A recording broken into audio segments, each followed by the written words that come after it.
you want a thick tip or a small tip? I don't give a fuck. Thank you.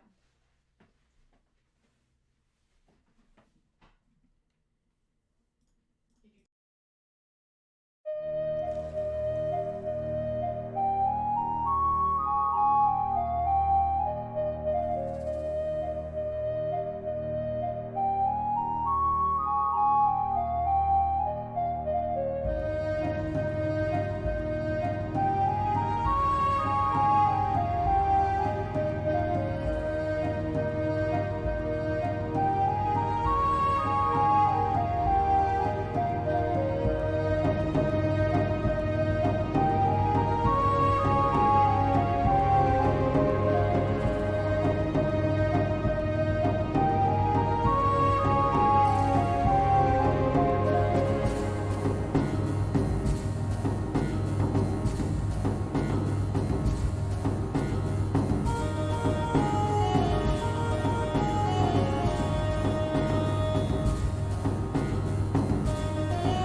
All right, testing.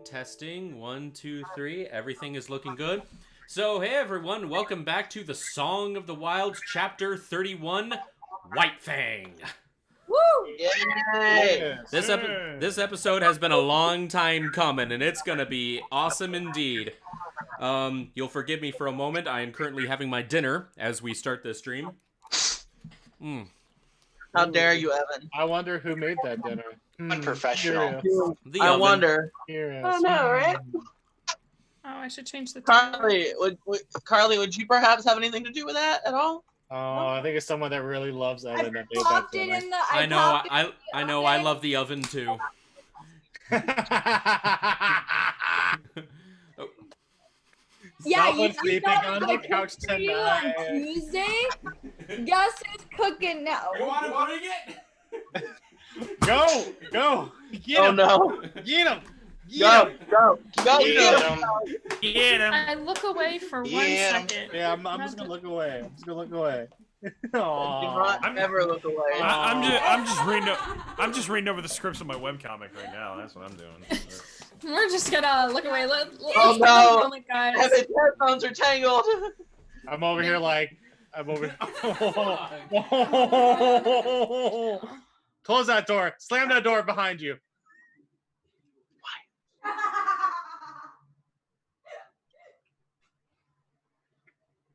Oh. Aww.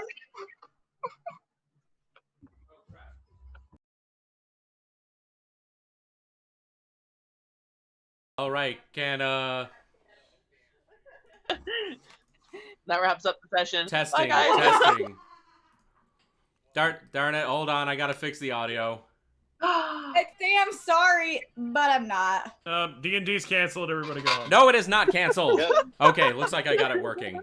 Damn, what did it do? All right. Oh, All right, so Song of the Wilds, Chapter 31, White Fang, long time coming, gonna be great. Evan, DM, these people, players, Hi. announcements, do them. It's Marvel, baby. I have a YouTube video coming out tomorrow. Ooh. Woo! Everyone that's on my Patreon is currently watching it because they get exclusive first access. Get it, girl. Woo! Eat it. Whoop. Anything else, Izzy? Big fan. There may be a cyber sale tomorrow on my Etsy shop. I'm still figuring that out, but go check it out tomorrow because there may be stuff on sale. So, like, why not? That's it. Woo! Mine's really mini. So I played D&D with my dad and his girlfriend yesterday. Aww. And apparently they really liked it, which was really strange. So we might be doing that again. Who knows? Nice. Whoa. There we go.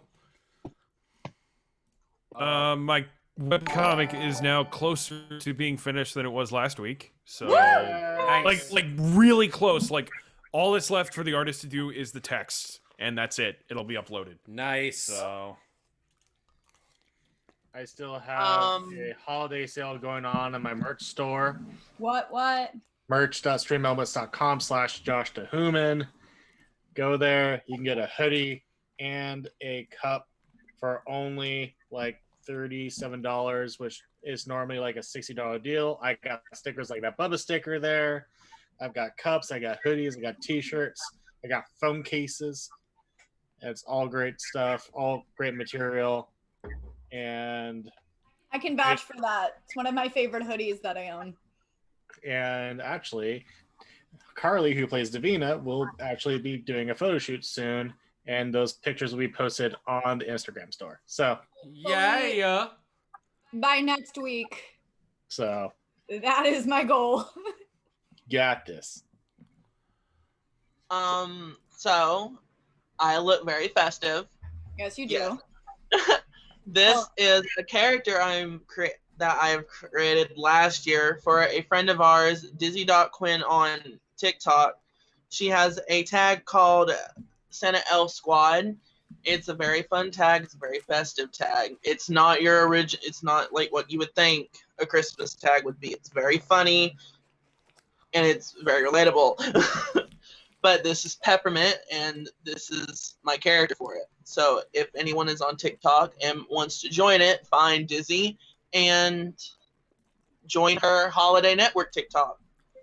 And I have an announcement. Eden and Atarax are being cute. Get in fucking here. They're always cute. I'm calling you out.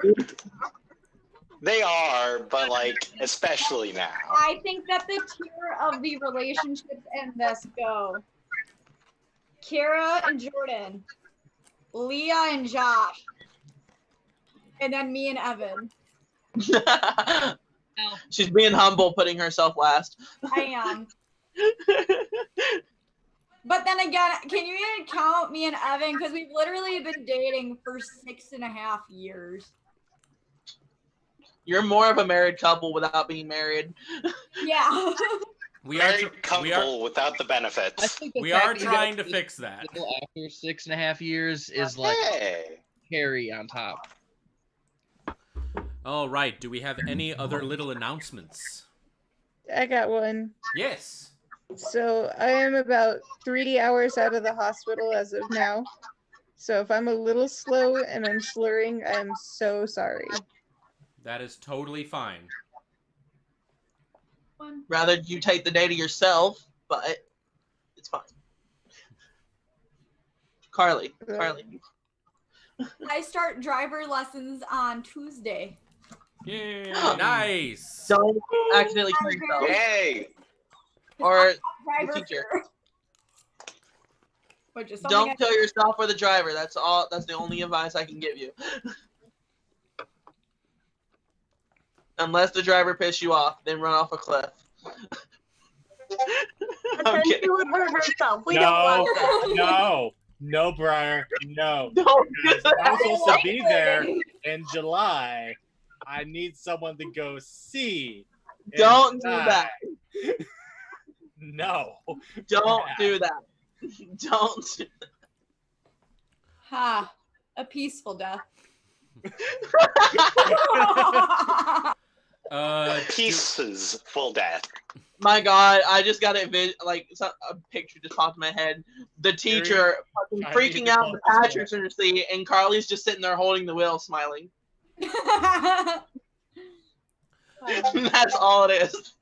Do we have any? As they're hopping to death. Do we have any other little announcements before we proceed?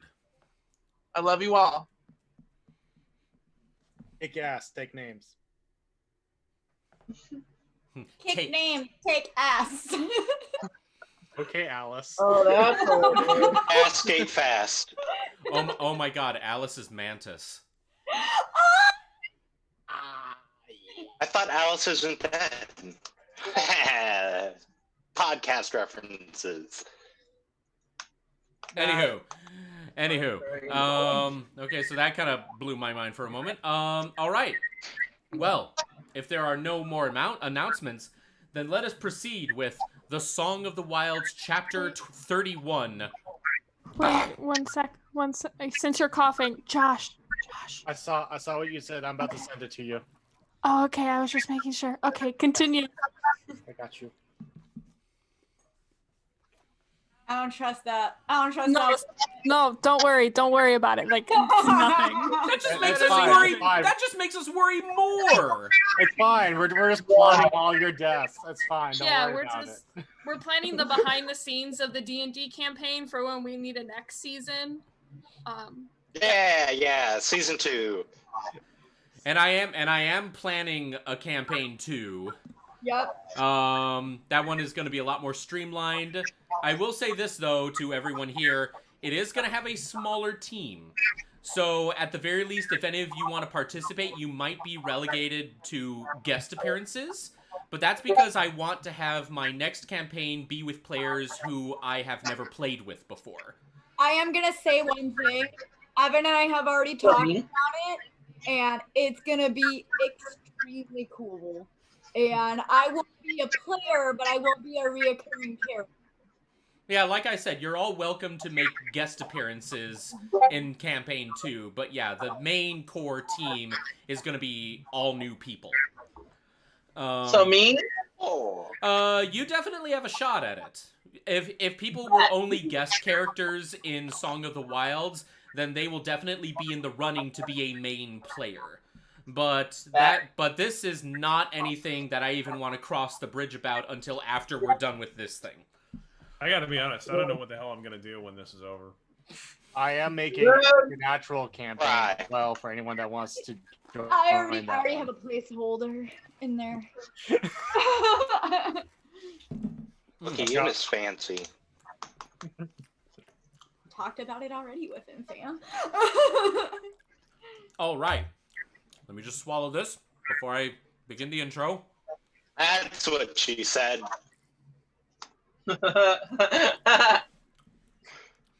Disadvantage your next roll. Very mature. Valid. That's valid. All right.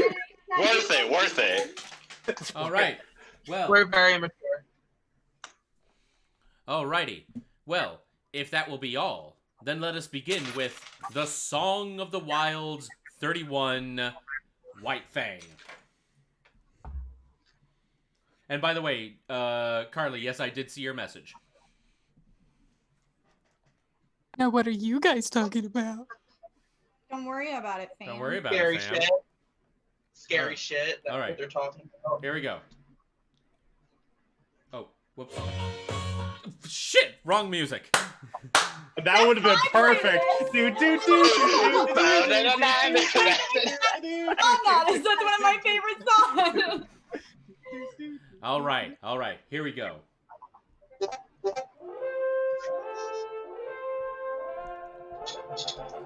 Can you guys all hear that? Yes, sir. Yep. All right. Where we last left off our intrepid group of hunters known as D. I love that so much. After many trials and Big energy.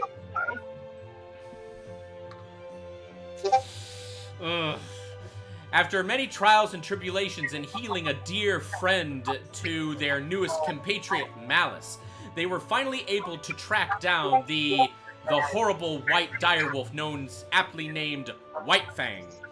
After tracking it, they were able to find it in this secluded cavern hidden deep within the mountains of this northern region that they now find themselves in.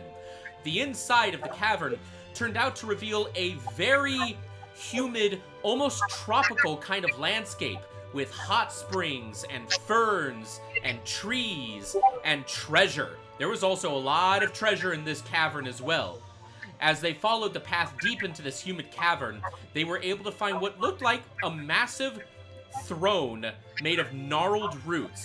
No one was sitting on it at the time, and Briar, I do apologize, but can you please mute your mic? I can hear myself looping through you. Thank you. I do apologize. There's an echo in this cavern. Yeah, there's an echo in this cavern. Go. While no one was actually sitting on the throne, they did find that lying on the floor next to the throne was White Fang himself, and he did not look happy that these intruders were intruding upon his... Intrudily. They were intruding into his home. And that, dear friends, is where we leave off in the now showdown against White Fang. At least the showdown will start until I can get the actual playlist happening. Where the hell is it? Here it is. Okay. So, Group D. You stand at the bottom of a huge, at the foot of long, wide stone steps, the top of which is the gnarled root throne.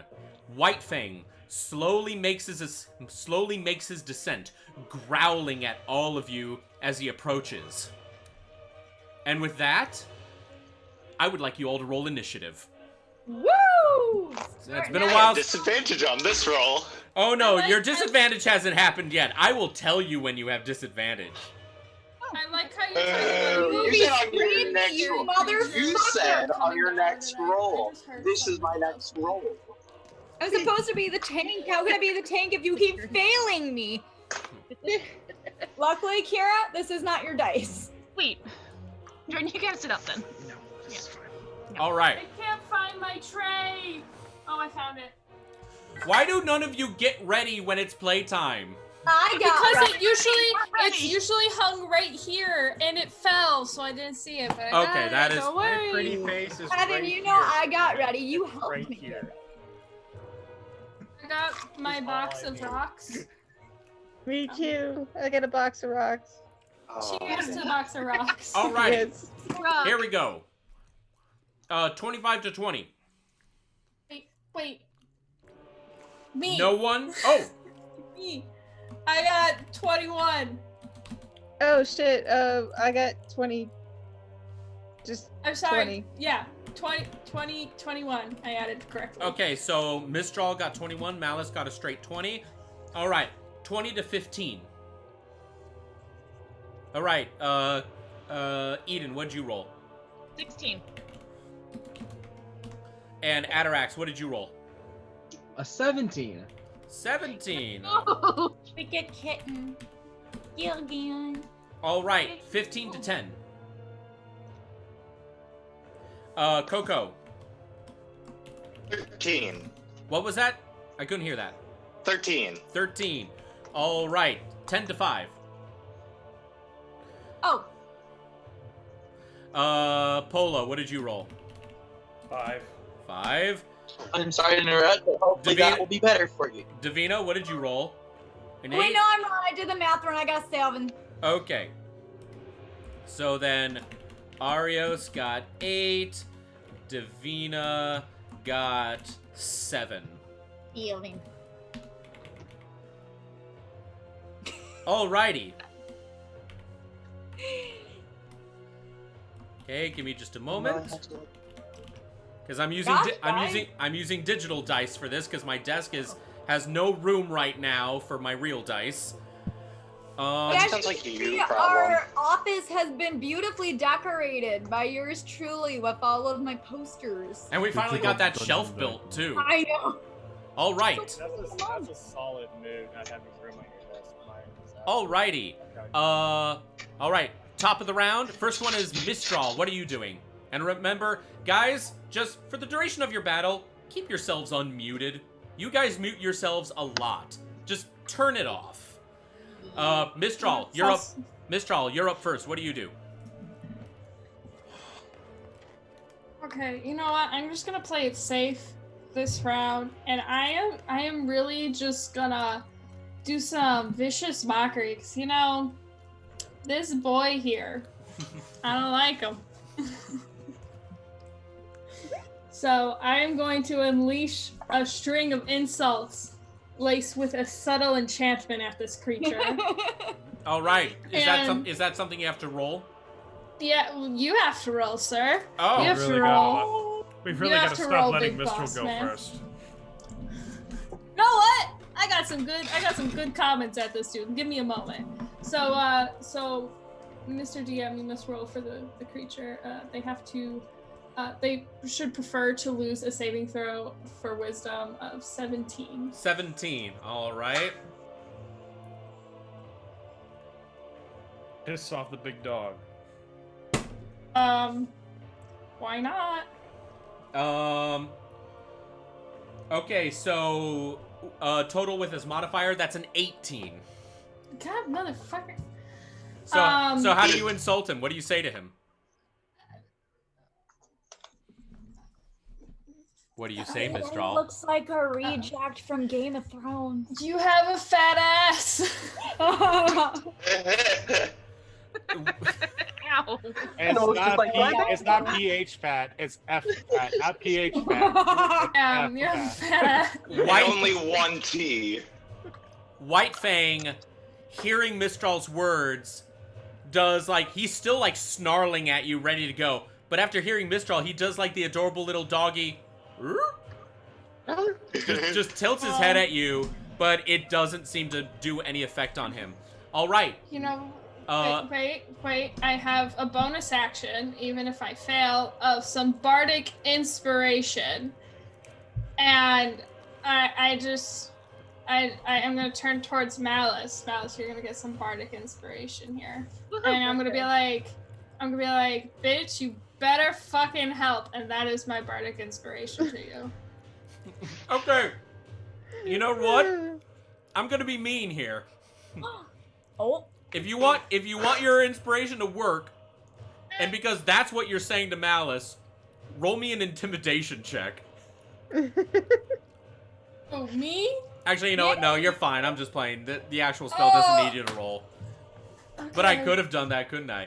All right. Yeah, you could So yeah, Malice, Fucking you. Spencer comment. So Malice, you now have inspiration.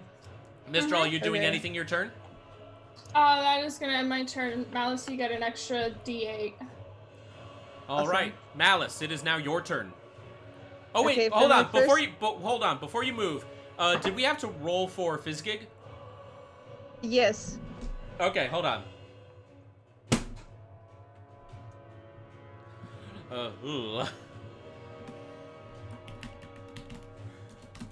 All right, Fizzgig's in the initiative order. All right, Malice, it's your turn. What do you do? Okay, first, which order is Fizzgigging? Fizzgig is unfortunately close to the end of the line. He is between Davina and Polo. Okay. Big rip. So I'm gonna delay an action for him. When it is his turn, I'm going to ask him to unleash his fire breath upon the dog. All right. Upon the wolf. And for me, I'm going to draw my bow and shoot at least one arrow. All right, you're shooting an arrow at White Fang. Roll to attack.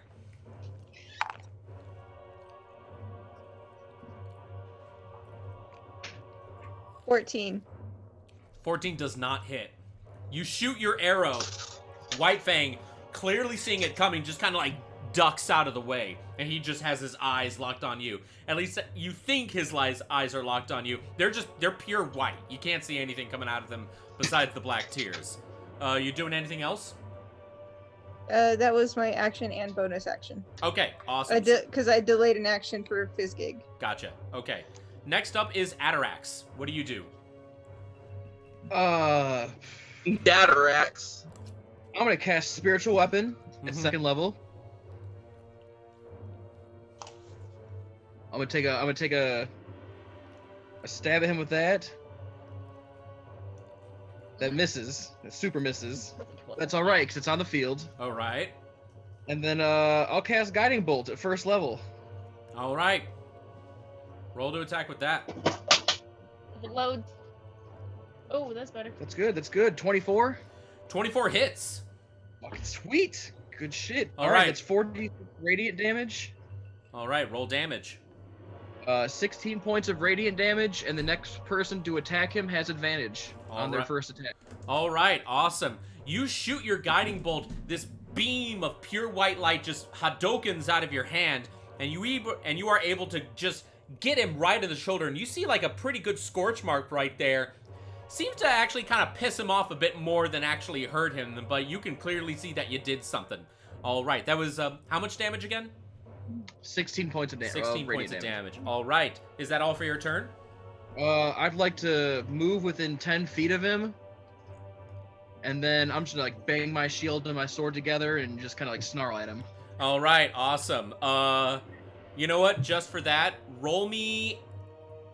Let me see here. Roll me an intimidation check. All right. We'll see if he laughs at me. This time I am serious. Roll an intimidation check. 13. 13. Unfortunately, not quite enough. What you would have been doing is taunting White Fang to focus purely on you, but unfortunately you didn't roll high enough, so he's gonna focus on the team as a whole. That's it for your turn? Yeah, that'll end my turn. All right. Next up is White Fang. Oh, no shit. The first thing White Fang does is that he first off raises up on his haunches and lets out a deafening howl. And then after lowering back down, he is now going to do a pounce. And this pounce has 3 strikes on it for 1 action. The first one he's going to pounce on is Malice, because she was the first one to attack him. Malice, what's your AC? Let me. I believe it is. What am I saving for? This is just an attack. Like it's an attack. Just an attack. This is like a single action where he's using an attack that can strike 3 different players. So you're the first player that he's attacking right now. So in your case it would be like a normal attack. So I just need to know what your AC is. You know how Final Fantasy works. Yeah. It would be 15. It looks like, yeah. 15. All right. So he actually makes that. He rolled a 15 as well. So he pounces on you, and he takes his claws, and he swipes at your arm, and you take 8 points of slashing damage. However, Okay. then from you, he is now going to pounce on Atarax. Rolling to attack Atarax. He has a... Nope, he misses. He unfortunately did not realize just how slippery your armor is, especially when you guys came out of the cold. So unfortunately, when he tried to swipe at you, he misjudged the distance, and his claws just kind of like slipped right off your armor. But he's able to quickly recover, so he misses that second attack. For his second attack, he is now going to go after Coco. Yeah, his third attack. Sorry. For his third attack, he is now going to go after Coco. My AC is 19. I would hope so. You're a Warforged. Yeah. Oh man. You should count yourself lucky. He rolled an 18. Oh. He not really knowing that you're a Warforged did like that thing in Full Metal Alchemist where he gets a hold of you and he like chomps down on your leg, but then he realizes like, hey, this isn't working. You committed the ultimate taboo. Yeah, we all gotta go. Yeah, we all remember that first episode, the Chimera versus Ed. All right. That being said, though, so those 3 attacks counted as his action. He's now going to spend his movement to essentially back away from Coco for a moment. That being said, Polo, because he's backing up, you now have an attack of opportunity on him. So if you want to quickly attack him right now, go for it. Okay. I guess I'd like to cast Darkness. Oh, okay. Cast it. What do I just roll a d20 for that? Is Darkness something you roll? I don't know. No, you just cast it. Oh, cool.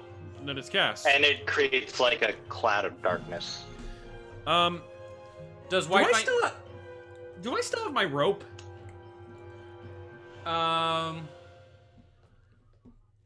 Yes, I believe you did. Okay, because it's not in my inventory. Then,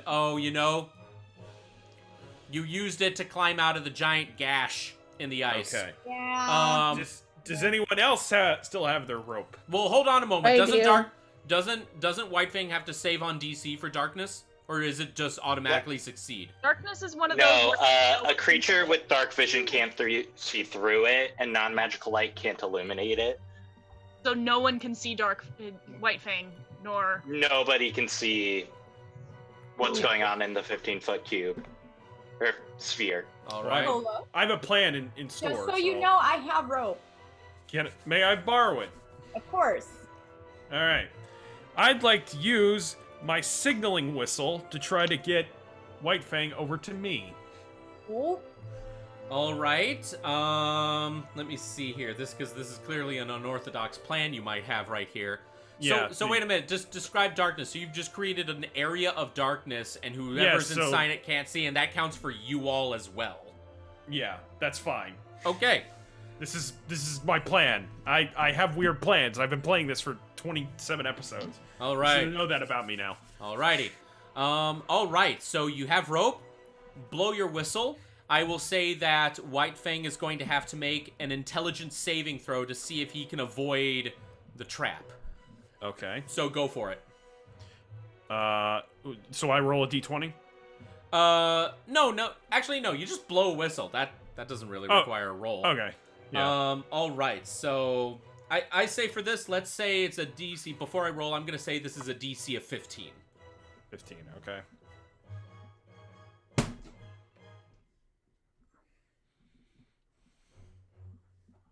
And that's a 10. Yes. All right. All right. So clearly falling for the whistle, White Fang just gung ho just goes right for the whistle, going to basically massacre whoever is making that sound. Okay. So, I would like to sneak up and try to tie up his legs and his body as much as I can to keep him from moving. Okay. So for that, I'm going to need you to make a strength check. Because here's the thing. This wolf is 3 times your size. I know. So I will. I'm not going to tell you what happens when you fail, but just do the check. Where's strength? I can't find it. It should be your here very it is. first stat. Yeah, it is. Okay, that's why I couldn't find it, because it was right at the start. Okay. That's an 11. Unfortunately, an 11 does not work. While you are able to use the rope to definitely snag one of his paws, you miscalculated just how strong this creature was, and while he is running around, you are basically being pulled along in the air as he's running around. Okay. Is it too late for me to try to get on his back? Unfortunately, you're like dangling at the rope. You're like nowhere near his body right now. Okay. You're like Atarax last time. Yeah, Atarax being pulled by the ship, except it's Polo being pulled by White Fang. Okay, well, it's still in darkness, though, right? It is still in darkness, so while you were able to get a hold of him, you just can't really tell, like, what the heck's going on. You're just being yanked. Yeah, but here's the thing, though. Now people can know where the dog is because I'm holding on to it. True, if they weren't in darkness as well. No, that's what I mean. They can follow my voice. Ah. The voice of Polo just screaming for dear life. This is okay. God! Follow my voice! Alright. Guys, Yes, Malice. Eden was supposed to go before Polo. Well, Polo, that was an attack of opportunity. Yeah. Yeah. Oh, okay. So we're not even actually in the actual rotation. Yeah, we haven't even gotten to Polo's turn yet, but that was an attack of opportunity when Okay. White Fang was backing up. However, that only still counted as White Fang's movement. So he's now going to stop moving, which means, Polo, you've stopped moving, but you've definitely, like, changed positions, like, away from the group, because you've just been, like, dangling around. It's basically that classic video of, like, the tiny girl being pulled by the leash by a giant German shepherd. That's basically what happened here.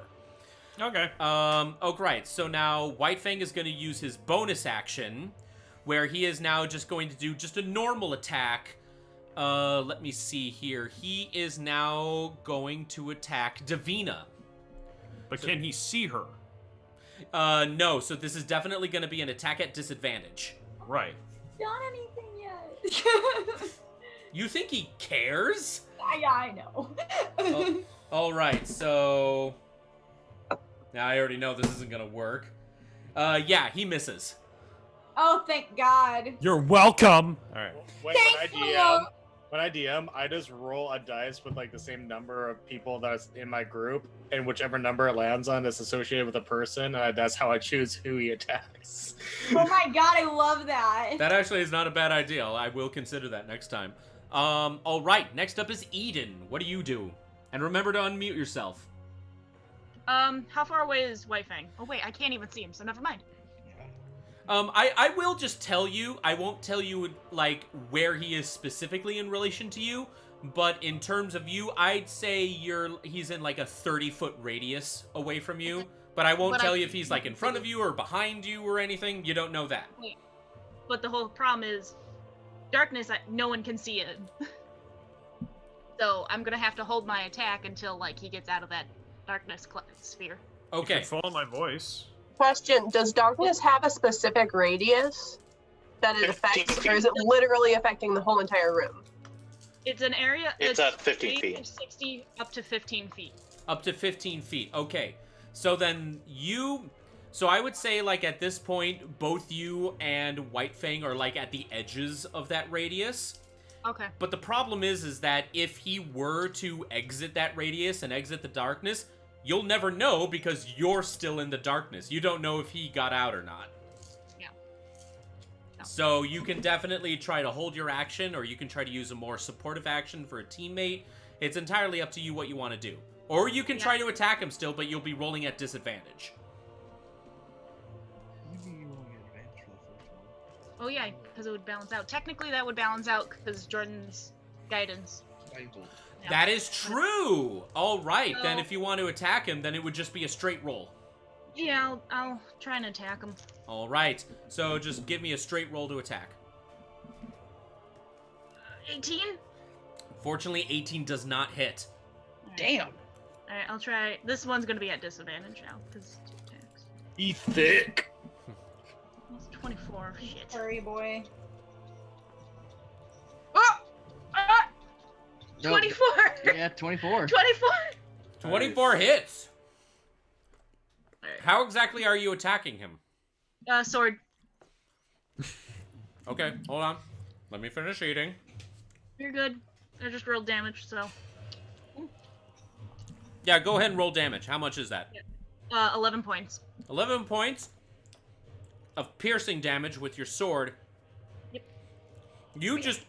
You try to envision where White Fang might be based on the last time you heard him make any movement and Polo's voice, and you just charge with your sword, and your aim is true. White Fang kind of rears up, and you get him like right in the paw. Bitch. Just like doink. All right. So That'll end my- I'm sorry? That's the end of my turn. All right. Next up is Coco. What are you doing?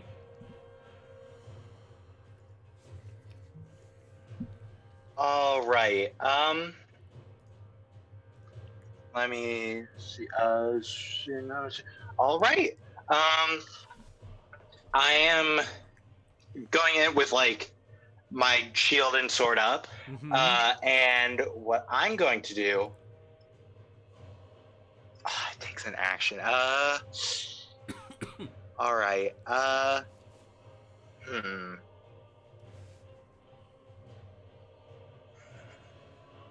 Okay, yeah.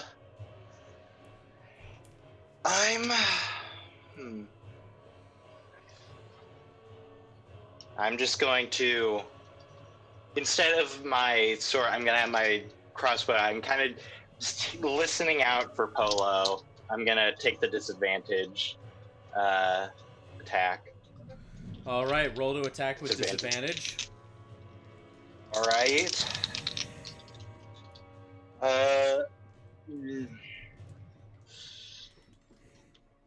Do I spend? I'm not. I can't because it's ready. That'll be a 19. 19 does not hit. Yeah. All right. I'm going to do my extra attack. All right, roll to attack. 19 again. Yeah. Yeah, still nothing. You just barely miss White Fang with both strikes, but he just seems to know like just where you are based on your taste and your scent. All right. Next up is Arios. What are you doing? A voice from the darkness calls out to Arios, saying, "You could cast sleep on the beast." He's just gonna know. I would not want to do that because it affects in a 90-foot radius, and it would be any creature that it can affect. So I'm not gonna do that. You know, we could all take a nap. I think we really could use the rest. Like, Mistral just doesn't want to be here. You know, I think I could wants just to go take a hang nap. out. She's coming down from one of our cookies, you know. Yeah, like I could just go hang back with Sagman with the nurses and the. Guys, I just had a cookie a couple hours ago, you know. It's really. Okay, so Arios, what are you doing? So first of all, I'm going to use Bardic Inspiration. And I'm going to use it on. We're going to go ahead and use that on Davina. All right. I'm like, you got this, baby. Play some jazzy flute and the. God, yes.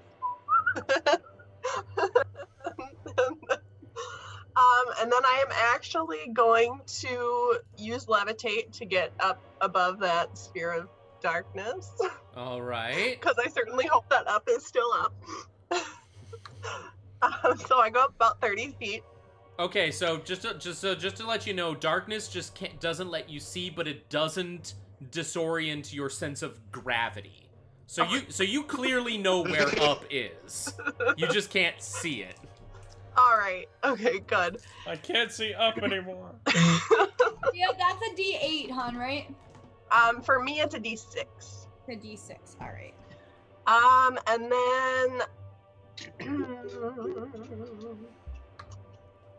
Yeah, and then I'm just gonna hold off on any other actions. But I'm gonna use just in case. Although never mind, I don't have to use anything for that. That's a reaction, so I don't have to worry about it now. All right, not a problem. Also, I just realized something. Give me just a moment. All right, while that is happening, Davina, it is now your turn. Okay, I would like to rage. Rage! Rage! And I am going to use my great axe. And I'm going to try and use my first attack and try and hit it. All right, roll to attack. Okay, we're not using you anymore because you just disappoint me. Me, my parents. And then a d6. And then plus 7. So I got.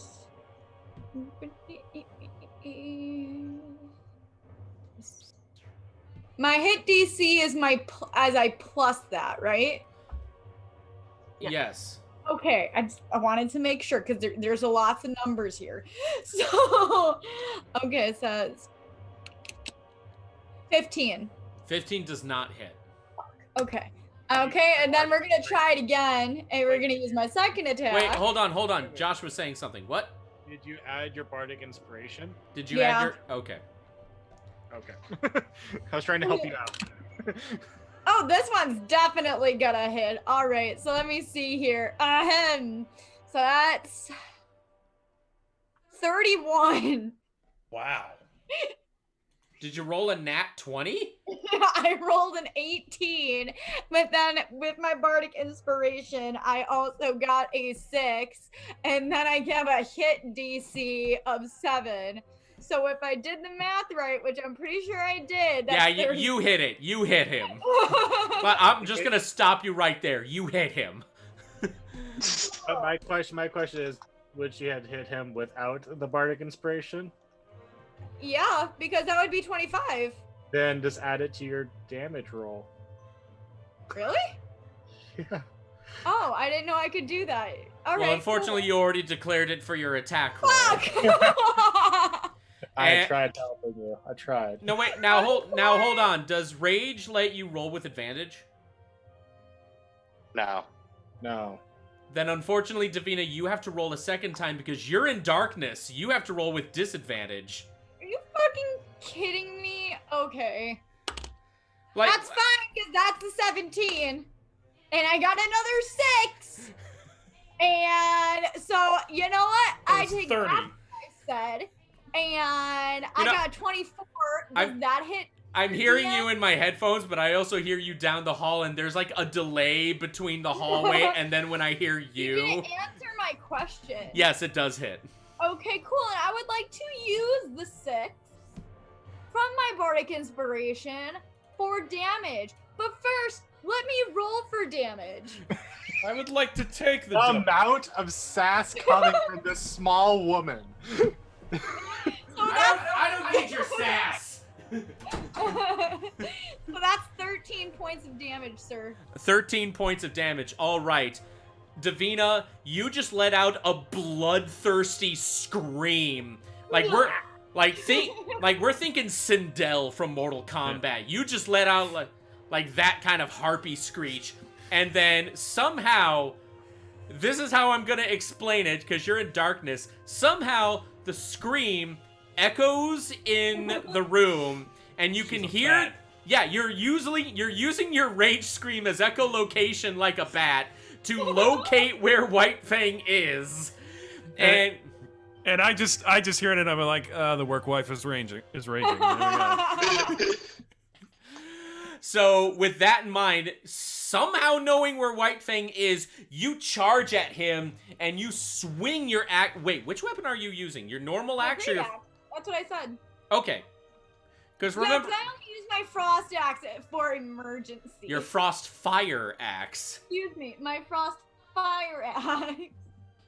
All right, not a problem. So yeah, you aim and you cut like a deep gash right on like the lower neck of White Fang. You did feel like it did like make a good gash in the creature, but it didn't feel like it was as deep as you thought it would be. But still, you did cause a lot of damage. Some black blood did spill out. Thankfully, none on you yet. I can do better. All right. Next up is coming out with 4s. That was a C. Certainly, you can do better than that. All right. Next up is Fizzgig. Fizzgig is gonna just start. I go after the dog. With Yes. that, I'm gonna quickly use the restroom. I will be right back. Go right ahead. In All the right. middle of battle. Well, I just did my turn. Aren't you raging right now? Wouldn't you just piss your pants? Yeah. On stream. That's sure to get you some subs, right, Evan? It's a certain kind of stream. Advantage. There's a fetish for everything these days. All right. So Fizzgig is going to charge and bite at White Fang, and actually just gonna try and get a hold on him. Not on the new couch. By the way, I would like By the way, I would just like to give you all just an idea of the scale of White Fang. Just one quick question. How many of you have played the very first Dark Souls? Think Great Grey Wolf Sith. That's how big this wolf is compared to you guys. My PTSD from that game has not healed yet, Evan. Then you should be grateful that Logan isn't here. Logan would still attack like a mofo, though. Just, yeah. Just yeah, and at the same time, fuck. Yeah, Great Grey Wolf Sith. That's how big this creature is compared to you all. Dog. That is a very big dog. But yeah. But yeah, here's the thing. That's White Fang size. Fizzgig is about the size of a normal, like, full-grown German Shepherd. So it's kind of a difference. Fizzgig's a lot bigger than that. Oh, he is? Hellhound. Yeah, how big is a hellhounds are at hellhound? least 4.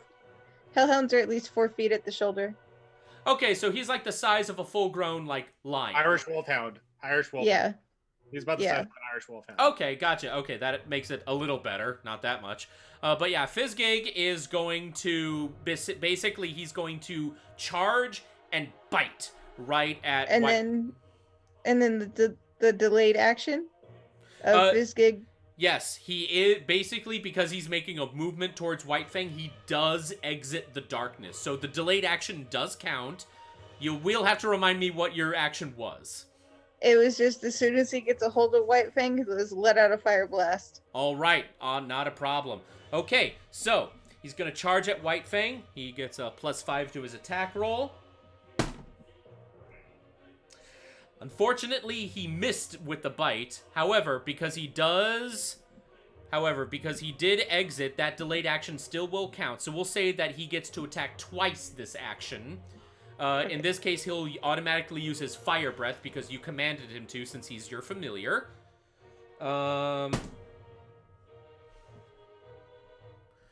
His fire breath was a +7, but unfortunately he only rolled a 10. So while he was able to shoot a giant fireball out of his mouth, White Fang just like hopped out of the way, just clearly seeing it coming. So unfortunately, both attacks did fail.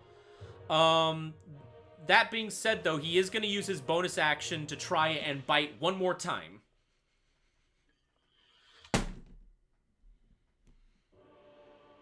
Yeah, that was an 18, but unfortunately it still does not connect.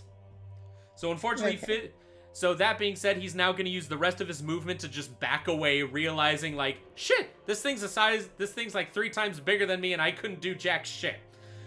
All right. Next up is Polo. What are you doing? Wouldn't it all be worth it to try an animal handling check?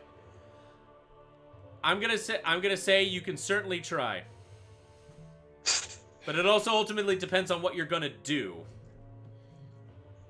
Well, You know what? I think I'll wait on that. All right. Then I guess while I'm there, I might try to stab one of its legs with my great sword of vengeance. All right, try. Because I'm still right next to White Fang, right? Yes, you are. Okay. So do I roll a d20 for that? Yes. Okay. And I don't add any modifiers to that, right? No, for a Right. normal action, you do roll your modifier. Which would be what? You tell me. Your strength plus proficiency. Oh. Okay. I'm a little confused. I'm sorry, guys. You're on D&D Beyond, right? Yeah, I am. There should just be like an actions tab, and you should just press a button, and then it auto does all the math for you. Okay, which one am I clicking? Your longsword. Your longsword. Oh, okay. Do I hit the hit DC thing? Yes, and then it Okay. should just auto roll the dice. Okay, all right. Well, whatever. That was a 9. So Yeah, that doesn't work. Yeah, whatever. All right. Ah, screw it. Let's do an animal handling check. What have I got to lose at this point? All right, go for it. All right. That's an 18. 18 does not work. Okay. The giant wolf just slowly turns its head to look right at you, because you would be behind it at this time when you tried to attack it. He takes his giant tail, and he basically smacks you with it in response. You don't take any what the? Whoa! Just giving you a cookie. Oh, thank you. Sorry, I didn't know it was you at first. I was gonna just set it down real quiet. Surprise, Evan! I was gonna even say Who else would be barging into your room? I don't know. Robert? A robber? Who's Me? Yes. Coming to smack you in the back of the head? No! I thought you said Robert. Like, who's Robert? I just lovingly gave him a You don't know cookie like Robert? 2 days ago. Robert's You don't know Robert? Yeah, Robert's like Okay. Robert's awesome. What the hell? So Polo, you don't take any damage, but you do basically get whacked like 30 feet by the tail. So we'll just say that right now you have ended up back with the group. All right. And I would like to remind everyone, I've humored you all enough, but I will be straight with you all. Animal handling checks don't work in this world. They are corrupted by the black ooze. They want you to die. Okay, I'm sorry. What? Ivan Ooze. That being said, though, top of the round, it is now Mistral's turn. Oh, I'm ready. Are you ready for this? Are you? Are you ready to rumble? Okay, Fuck thank you for yeah. humoring me. Oh. I am going to. I am magic. I am going to cast this spell. It is called Bane. Oh. Ooh, Bane. Can you have Mr. Big Scary Wolfman please roll, and please lose a saving throw for charisma for 17. Please lose. You'll die when I say you can die. You thought you could roll dice at me, Mistral. You merely adopted the dice. I grew up with it. I grew up with it. Rolled with them. Say what you will about that movie. That entire movie was a meme. Oh, Yes, it was. 100%. Hated it. You know, miraculously, he rolled a 15. Ah ha ha! Hell yeah. Ha ha ha ha ha! Okay. So, every single time you now, let me just confirm. So every single time your big beastie boy is attacking or trying to do a saving throw, they must roll a d4 and subtract that number. Ooh. It's reverse. It's a reverse guidance. advantage. It's a reverse bardic inspiration. How long does that last? It says a minute. Okay, so like just a little bit over one full turn. Each round is 5 seconds. Each round. Oh shit. 6 seconds. Wow. So it'd be 10 rounds. Oh. Yeah, I was about to say that's how much whenever I rage, it is like 10 rounds, but it's a minute. Okay. Alrighty. Well, if that's the case, next up is Malice. Yes. I'm gonna try with my bow again, except this time I'm going to tie a rope on the end of one of the arrows. And aim it at White Fang's shoulder, or somewhere near his shoulder, neck, or something like that. All right. Or where do you hope it is? 23. 23 hits. You shoot that arrow, it gets lodged right in his uninjured shoulder because the other one got, like, blasted. And the arrow does stick in. Seems to just make him angry, though, but he just kind of looks at it, follows the rope, looks right at you. Alright, well, the other end of the rope I'm tying to another arrow, and I'm gonna shoot it in the ground and try and pin him. All right. Natural 20 plus Bardic Inspiration. 28. When you're shooting the ground. Yes, when I'm shooting the ground to pin him. Okay, well. How do you roll damage against the ground? I don't know. Well, with shooting the ground, it would be more so like how well the arrow sticks within the ground. Yeah, I know. Just saying, like, you shoot the ground and you hit a nat 20. I can just think of, like... The other day, I fucking lost to a cop. Plus, all I can think of is, like, Caligula sending his Roman troops to attack Poseidon, just get spears and, like, stab the ocean. And I'm still freaking bitter about the fact that the cop rolled a nat 20. Yep. It's a fun time. All right. So yeah, with that nat 20, yeah, that arrow is in there pretty deep. I am gonna say though, White Fang is gonna roll a strength check to see if he can escape free from it. Okay. And we'll say because you rolled a nat 20, that will be the DC. Oh. So yeah, he's got a lot to go. Ha! Nope. So yeah, he definitely tries to get out, but he doesn't. He underestimates just how embedded this arrow is. So now we will say that for the duration, at least until his next turn, he's gonna have another chance to try and escape. The next time he tries to escape, the DC will be just slightly lower because he's like loosening the arrow each time. But we'll say that so long as that arrow is in the ground, his movement is now limited to a 20-foot radius. Okay. Now that being said, though, Malice, are you doing anything else, or is that your turn? I'm going to turn to Mistral and say, when you need him, yell out his name and throw the statue.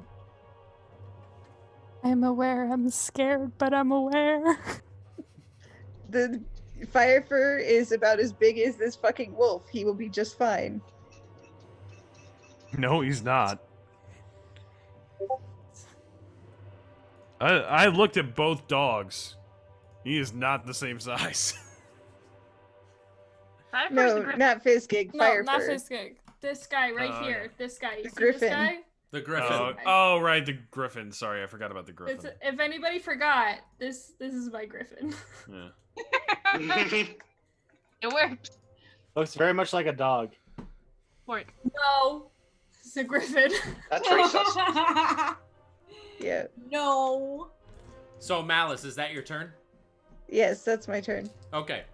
I would just like to let you know, Malice's turn does remind me, just to let you all know, talking amongst your team, talking is a free action. So you can just do that if you want to. If you want action. How does that? No, stop it. Yeah, you can always discuss amongst yourselves for a brief moment. Can't let you talk for too long, though. But yeah, that is available to you. Next up is Atarax. Is the wolf still in the darkness? No. It's out. That's a good thing. Is it within my movement speed to get over to the wolf? What is your movement speed? 30 feet. Unfortunately, no. He's like just out of it right now. Fair enough. Is Malice within 60 feet of me? Actually, yes, she is. Boom! Healing word. 60 feet. Bonus action. You get 11 hit points of healing. All Well, right. that's way over my hit points. So Well, you okay. you're at full health again. Okay. 8 points. Fantastic. Action. Don't forget your spiritual weapon. Yeah, the spiritual weapon's bonus action. I already used it. Oh, yeah. Jerk. You know what? Ooh, what's inflicted? Inflict wounds a touch. So I will. I'll do another guiding bolt. That's a great Yeah. idea. All right. Plus 8. Oh, I Oh, no. got robbed. 17. Rip. Robbed. Unfortunately, All it right. does not hit. That's all right. That sucks. And then I will move within 20 feet of it. All right. Is that all? That will end my turn, good sir. All right. Next up is White Fang. Bitch. All right. White Fang is now taking a look around at his surroundings, seeing that you all seem to be a pretty formidable force, and then he looks down at the rope that has ensnared him to the ground. He Oh, takes that's still a thing? That's still a thing. Oh yeah, he's got to trying to escape from it. That being said though, he takes a look at you all, takes a deep breath, and lets out not a loud howl, but a very piercing, almost kind of calm howl. Piercing wail. And very slowly, fog begins to fill the entire room. All right, gonna make another roll here. All right. He is not going to attack this turn, but you do see him slowly back away within range. And while you can clearly see, like, the rope kind of being stretched out into the fog, you cannot see White Fang himself. I have a weird idea. And if I have to wait for my turn to do this, that's fine. Can I do a religion check? You can. Something like that would have to happen on your turn. That's fine. But yeah, all of you basically see White Fang back up into the fog, though you can see, like, the rope, which, as far as you can tell, should still be attached to him. We're in a cavern, right? Yes, but it's a very large cavern room, and the inside is like a jungle. Okay. So there's like trees. Jungle. There's like trees, there's hot springs, there's ferns, and it's very humid in here. Okay.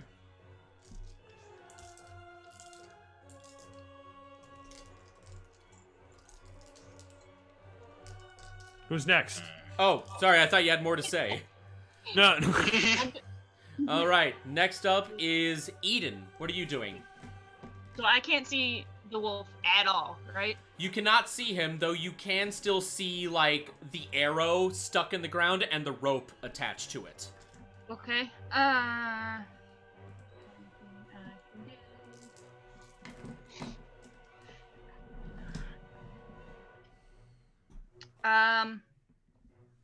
How far away was he before he went into the fog?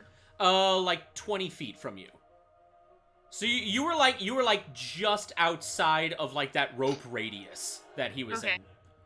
But then you saw him like back away. But as far as you can tell, he should still be in that radius. You just can't see him right now. Would I be able to go within that fog and attack? I'm assuming with disadvantage still, though. Not necessarily disadvantage. Here's what we're going to do. You're going to do just a normal attack against him with your weapon. Okay. Now, are you? That's what I'm asking. Yeah. Okay. Yes. Here's what we're going to do. Instead of rolling with disadvantage, I want you to make a perception check. And then this is going to count kind of as your attack roll. And if you roll high enough on your perception, then you'll be able to roll like a normal attack.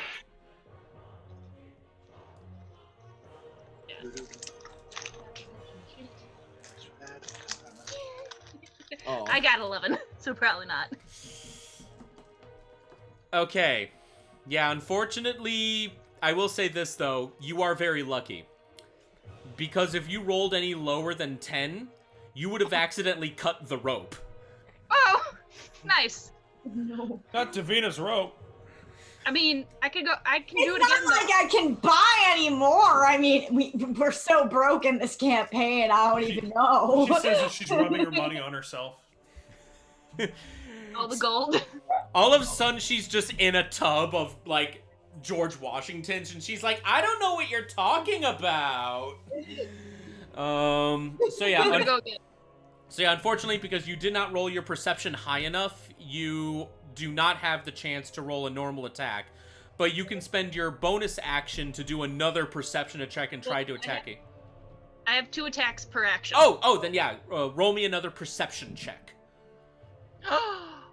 19. 19 does roll high enough. You are able to kind of somewhat see his outline in the fog. So now that you have a bead on him, roll a normal attack roll. Just a normal attack, no hit to AC? Not necessarily. Well, yes, hit to AC. Hit to AC. Okay, so then let's try that again. That was... Oh, nope. What did you 12. roll? 12? I got 12. Yeah, unfortunately, despite being tied to the ground, he is still pretty spry. Yep, okay. All right. Is that all? Yes. All right. Next up is Coco. What are you doing? All right. Okay, so first up, because I keep telling myself, oh, I've got to remember my Steel Defender. I finally remember my Steel Defender.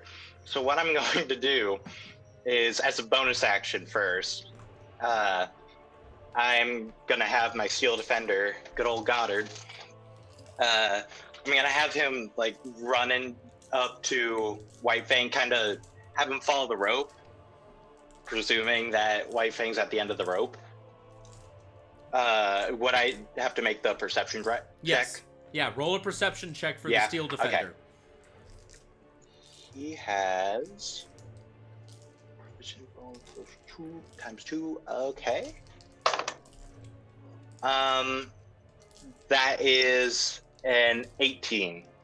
18 does make it, so now your Steel Defender can make a normal attack roll. Yeah, boy. All right, and it's +9 to hit. Nah, 20. Ooh, okay. Do that nat 20 magic. Davina, aren't you still raging? All right. How can you do a history check when you're raging? Oh shit. Okay, never mind. Red. I am going to just aggressively read a Bible. Gospel of Mark. I am also going to activate Arcane Jolt. Once per turn, when you hit a target with a magic weapon or my Steel Defender, I can choose to deliver an extra 2d6 force damage. All right. So combo that with nat 20. I just want to make sure I'm doing the right damage. Is it 1d8? Can Davina try to signal one of us to Yep. do a history check? All right. All right. Let's... History! History! That is 8, 10, 18, 22 damage. Jeez. Alrighty then. Yeah, And now I'm going to do my main action. Oh yeah. I'm going to do my own perception check to find White Fang in the fog.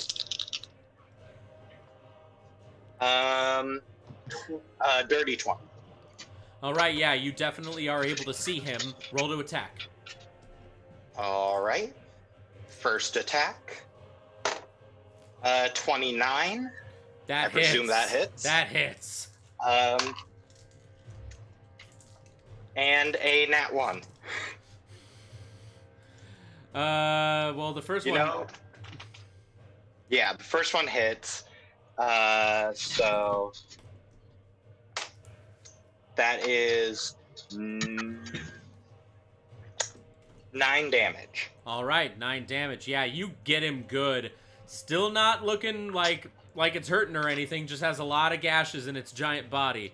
But you definitely did land a pretty nice blow on it. Next up is Arios. Baby. All right. So I am actually going to move over to the edge of the fog, and I'm going to use Gust to blow the fog out of the way for about 30 feet. And how far is White Fang into? Do a perception check.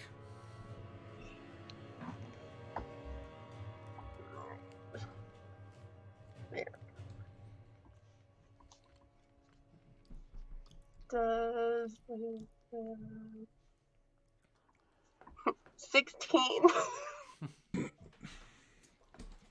You can kind of make out his outline, but you're not quite sure. Okay, so he's in there. All right, well then Did you say you gusted the fog away? Out to 30 feet. To 30 feet? Okay. Yeah, 30 feet out. So he was a good distance in there. So I can't do that one quite yet. Okay. Well then I am going to do another bardic inspiration. This time we're going to give inspiration to... Does Atarax have bardic inspiration? Nope. All right, bardic inspiration to Atarax. Let's do it. And we're gonna do just instead of a sexy saxophone solo, it's a sexy flute solo. Oh, the Bill Clinton special. Atarax. Time to get your daily dose of Atarax. You know. I still think that you need to make that your fucking catchphrase. I'm just saying. You know. If we're comparing it to Bill Clinton, the one thing it doesn't do is cure AIDS. Oh, that's wow. My soul. Right. You said that right there. That's one of the few things I remember about Bill Clinton is that he did not help the AIDS epidemic. Oh, Coco, is that your turn? Or Arios, is that your turn? Yes, that's my turn. Davina! Alrighty, so I'm gonna do something new that I don't think I've done yet, which is called Radiant Soul, which means that my eyes start to glimmer, and instead of already my 2 wings, I'm assuming that my wings start to glow because it says that if you don't have wings already, they sprout from your back. And that means that I do an additional 9 points of damage. All right. So not only am I enraged, but now I also gain an additional 9 points. And I'm gonna take my sword or my great axe I'm already equipped with, and I'm gonna swing it at the wolf 2 times, and that's going to use my 2 attacks. All right. Well, before you do those attacks, you got to roll perception. I know. Wait, oh, I do? Okay. Yeah. Wait, can I do that when I'm raging? Yeah, you got to see where you're hitting. Okay. Gotta see who you're being angry at. That's very true. Alrighty, so... What did you roll? 4. Roll to attack, Davina. Oh, God. All right. Okay, am I still inspired? Yeah. Yes. Okay, that's what I thought. Okay. I got a 15. I'm gonna add 5 to that. What? Using my reaction.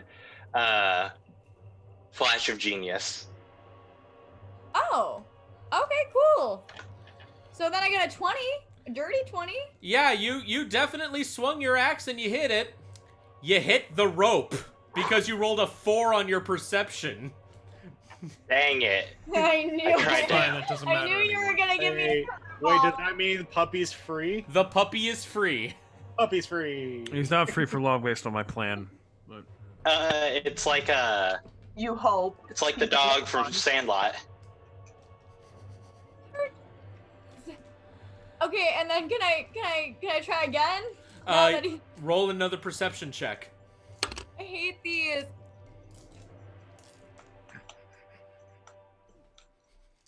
why did you rage so early? This is rage and barbarians. It's the one thing they can do. Okay, so you see something in the fog. We're all gonna die! You're not sure what it is, but you charge at it. Roll to attack, Davina. No. All right. All right. I got 23. Oh no. Go ahead, Evan. Hey, You hit Polo. no. Not Goddard. Go ahead, Evan. Mistral, what's your AC? Oh God. Oh. Are we actually gonna have a character die this session? Izzy, you're muted, darling. Izzy, you're muted. I said 15. Ooh. So, yeah, Davina, in the thickness of the fog, you accidentally successfully hit Mistral. Roll damage. Oh God. Really, really bad. Roll Oh a 1. no. All right. Where's my D20? Min damage. I Min think, damage. I think we might have a character either come out of this very, very, very injured or might die. Totally fine. That's 22. That attitude they damage will. Because I'm also in Radiant Soul. What was it? God, what? 22. I'll be fine. So 22 Yeah, points we're of It's all gonna be fine. So 22 It's not on the okay. way. That is the most damage Mistral has taken the entire campaign. Yeah. So Mistral takes 22 points of Davina damage. I'm so sorry. Next up is Fizzgig. Fizzgig is gonna do his own perception check with smell to try to find White Fang, and because it's smell, he gets advantage. Oh shit, he does well. He is able to sniff out White Fang perfectly, and you see the glowing embers that is his fur charge forward, and you see that orange glow in the fog like go up a bit and then just kind of like stay in the middle of the air, and you realize he found White Fang and he is hanging on for dear life. So we're gonna count. There's So we're gonna count this as his bite attack and his movement. So that is. Unfortunately, he did not bite enough to. Unfortunately, he did not Actually damage it. actually damage it, but he got like a mouthful of thick White Fang fur, so he is hanging on for dear life right now still. White Fang fur, which is black. White Fang fur. No, White Fang is white. That's I'm joking. Ghost. Bin Fang Foom. that the descriptor does not All right. apply aptly. Never mind. So Fizzgig is not able to do any damage, but now you can actually have a better idea of where White Fang is right now. So whenever you do your perception checks to try and attack him in the fog, the DC is now officially lower for as long as Fizzgig holds on for dear life. All right. Next up is Polo. All right. Personally, I feel you've all been aiming for the wrong thing. I would like to try to cast Firebolt on the trees to try to start a forest fire in this cavern. You're so sick. Shit. Holy shit. Okay. Yes. Because I encourage. because you are essentially trying to. Walk into a fight with a direwolf. All right. So because you're attacking an unmoving object, I will let you roll with advantage. And I hit the hit DC thing again. That's what I hit again because. Yeah. Yes. Yeah. All right. So. And again, you're rolling with advantage. Oh shit! Well, that was a 26. So that's about as good as I can hit it. So I might as well just take that. So. No, go for the nat 20. Go for the nat 20. That was the nat 20. Yeah, fucking what? Oh yeah, that is. Okay. Yeah, So nat 20, I got a 26. baby. So there you go. Because I'm not gonna get A anything nat better 20 than that. and it's a 26. Yeah. All right. It is a 26. Hey. Okay, so not only do you firebolt the tree, you firebolt it in the most perfect spot to have it just go up in flames in a matter of moments. Nice. The fire has easily engulfed the tree, but because of how like recently you set it on fire, it hasn't spread to anything else yet. However, because you rolled so high, it's not going to take that long to spread everywhere. Do I have another action? Yes, you do. Yeah, you have 2 attacks. Can I use my bow and arrow to try to shoot through the fire to light another tree? Oh, we're doing Zelda up in this bitch again. Yeah. Okay. Wildfire. I'll use the crossbow light of warning. All right, go ahead and roll to shoot the fire. Well, actually, here's the thing. What you're gonna try and do is you're not trying to hit the fire itself. You're trying to shoot the fire while at the same time you're hitting like another tree behind it. Right. Yeah, I'm going through the fire and flames. Yeah. 15. 15 actually just makes it because again, you're hitting something that isn't inherently moving.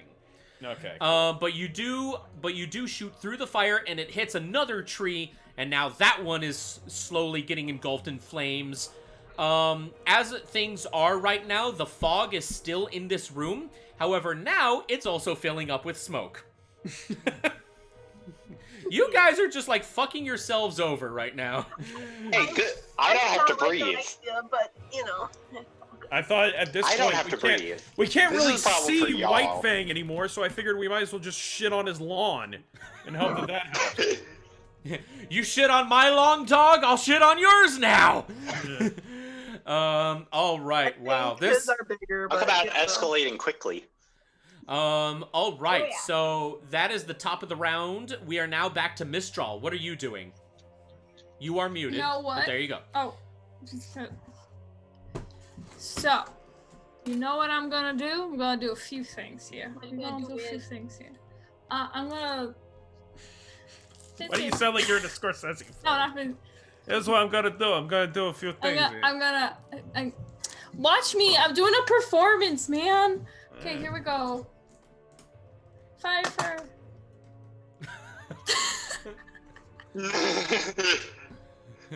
Away, my beast. I did a performance. Go, Web, go! Fly. Hey, we got Shazam. we got 200 bits by Lobo Chigo. Whoop whoop! Hey! Oh, that's Ruben. Yeah. Just in time What for me and my the friends like grand to call entrance of my. poggers. All right. So here's what's That's what me and my friends call poggers. All right. So here's what we're going to do. You summon Firefur. He will be out. He's not going to have his own turn because he's right now technically used as an item. So here's how it's going to happen. You can choose to use your weapons to attack your enemy, or you can have Firefur attack on your behalf in your turn. You're basically using him like a Pokemon right now. So again, you can choose to either attack yourself or use Firefang and use Firefur and he'll just be like hanging out right now. So what will you do? Well, we're gonna put this boy to action. Do you want to fight? Yeah? Cool. So he said he's gonna go and attack the big beastie man. All right, the big beastie man indeed. Roll Beastie fire. Boys. Roll Firefur's attack. At this point, we should probably be attacking Davina almost. I made a mistake, okay?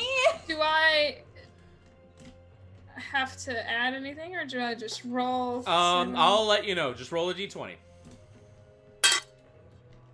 Ow. I rolled a 18.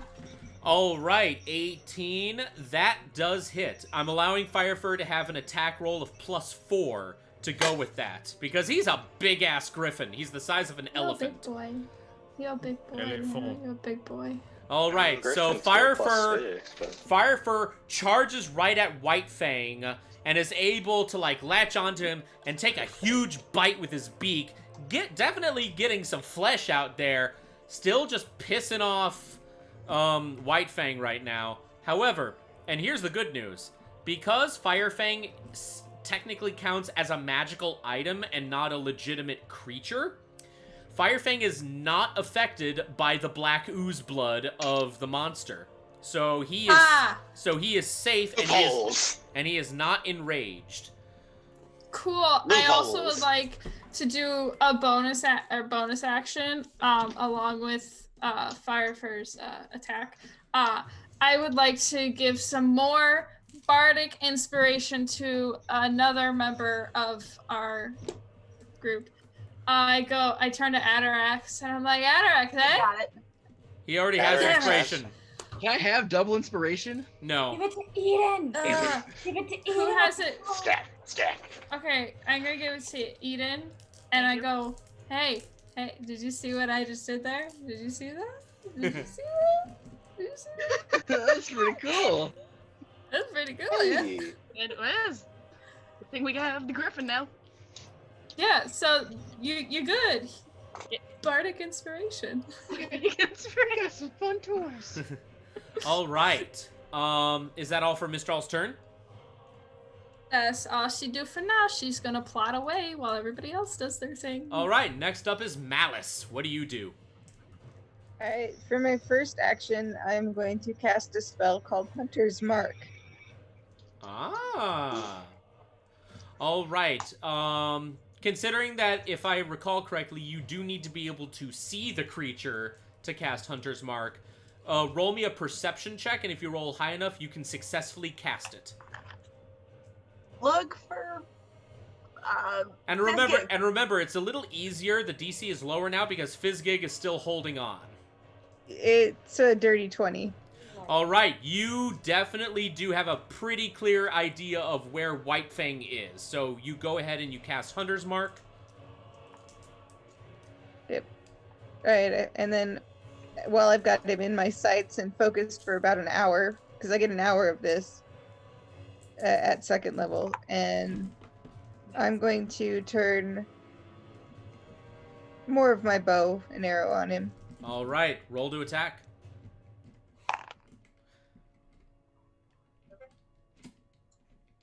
$26. Yeah, that hits.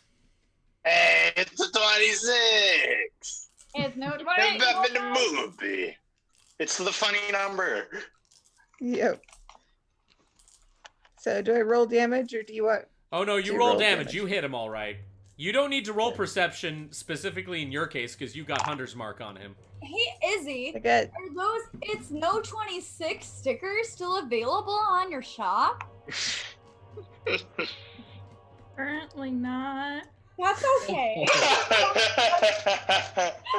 Shameless plug for no value. Never mind. I got an 8. Wait, guys, hold on. Come on. Reel it back. Malice, what did you roll? I apologize. 8. Yeah, that does not hit.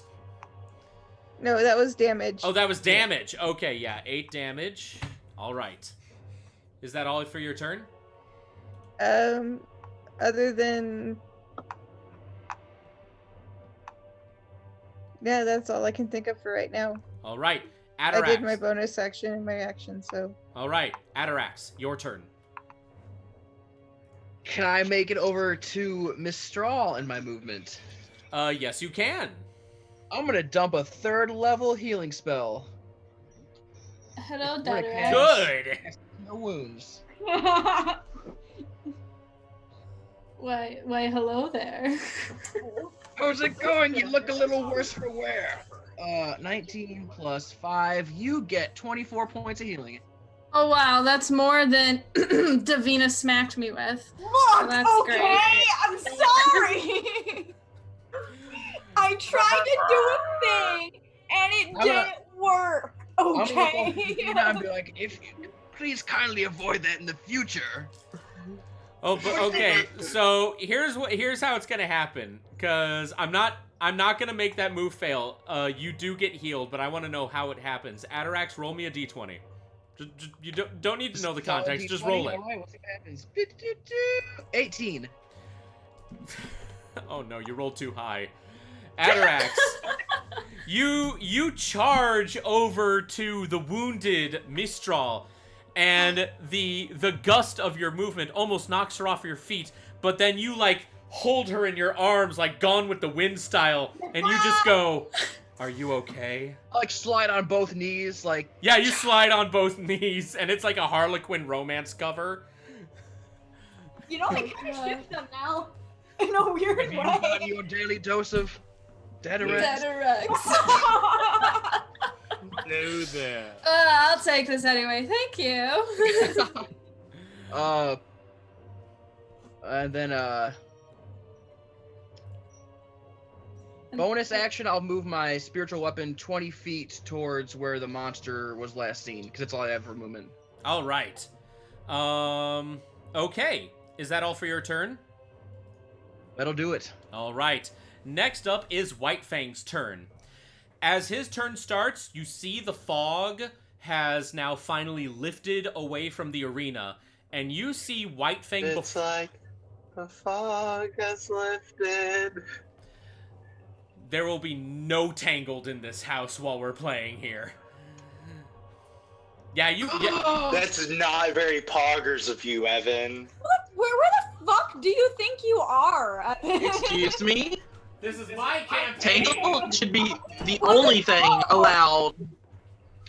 That being said, now that the fog has lifted, you can actually see White Fang very clearly, and he's still standing up straight and growling at you, but he has a lot of wounds on him. That being the case, though, White Fang charges at you as an entire party, but before he does anything else, he leaps over all of you. Fun. At the same time. Does that proc any opportunity attacks? You know, No, Like unfortunately, I mean, in this Arios is still in the air, but you know. unfortunately not in this case. He leaps a little too high for anyone to hit. And you see that he has now landed on the pile of treasure, which is like close by in the thicket of like trees and bushes, which are now on fire thanks to Polo. White Fang takes one look at you all and then just buries his head in the treasure, and you see him rummaging around for something you can't quite tell. But as he's rummaging around and just moving his head back and forth, he just suddenly stops, and he slowly lifts his head out, and the gold and the jewels cascade off of his head. And you see, and I'm sorry, Josh, I'm gonna trigger your PTSD a bit more. As he lifts his head out of the treasure, you see a massive battle axe inside this wolf's jaws. Damn it. Davina says, I want that. Oh my Davina's still God. raging? And Yeah, she's still raging. and Mistral says, "I'm gonna fill up my water bottle." And that being said, though, we will now take our break here. We have officially reached the halfway point. We've officially reached the halfway point of the fight. So this is a perfect place Phase to take 2 a break. of boss battle. Everyone go to the bathroom, It's on fire. go get some snacks. Everything's on fire. We will see you all in about 10 minutes-ish. So see you later, guys.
All right, we are back with the fight against White Fang. We have officially reached the second half of this fight, and White Fang got himself a new toy.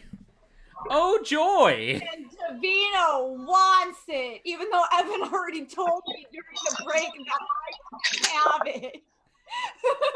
Woman, it's the size of a tree. And I said, and I'm quoting myself, I like a fucking challenge.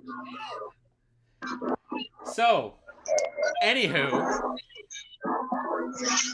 Okay, hold on. There's like, class, there's like a lot of background noise coming from you. Is that me? Really? I think it's class. Okay. No, it's like feedback coming from, yeah. It shouldn't be me. I have my earbuds in. Wait. Hold on. Test. I want to mute it because I'm down the hall from you. Test. It's still happening. Yeah, I still hear something. Yeah. Is it there? No.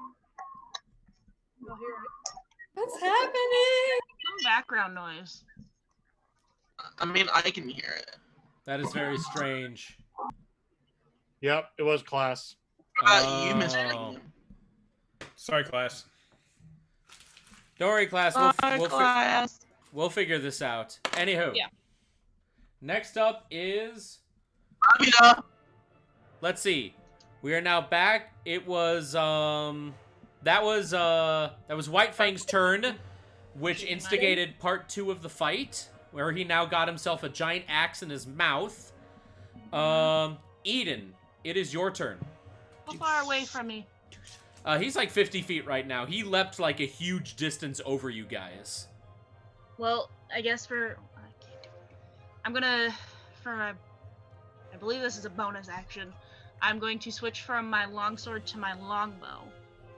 Yeah, it is gonna take either your action or your bonus action to switch weapons in such a way. So yeah, if you want to do that, you're welcome to.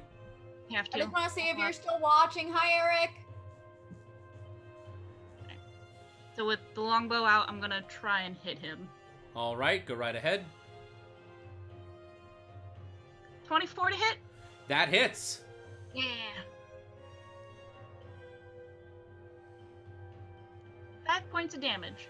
All right, that definitely does take a nice little chunk out. The arrow is like embedded in like the one of the thighs of his front legs. Definitely making him angry though. Is that all for your turn? Well, it was that switching the weapons my action or my bonus action? I'll let you decide that, because like you used one of those to switch weapons, and then you used the other to actually attack. So now all you have is your movement. Okay. I was gonna say that should be the switching of weapons I'm saying is bonus action, so I get one more attack, hopefully. Let's see. No, that was an 18. So yeah, unfortunately that does not cut it. Yep. I'm gonna go 50 feet. Let's go 20 feet closer to him, or try to get 20 feet closer to him. All right. Next, And then, is that all you're gonna do? Yep. All right. Next up is Coco. What are you doing? All right. Was that any better? Yeah, for now. Let's hope it stays like this. So yeah, what do you do, Coco? Yeah. All right. I'm going to use my bonus action to have my steel defender run 40 feet to White Fang, and then use its action to make a dash action and make the rest of the distance to White Fang. All right, so now you are right up at White Fang. What do you do? No, my steel defender. Oh, your steel defender's right up at White Fang. Okay. What does he do?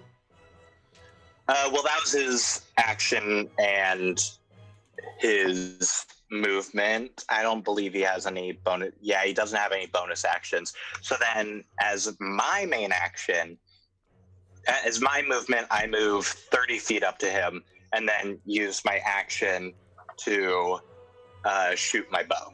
All right, roll to attack. Shoot my crossbow. nailed it right in the middle of all my d8s. That's a nat 1. You say you're using your crossbow? Sadly, yes.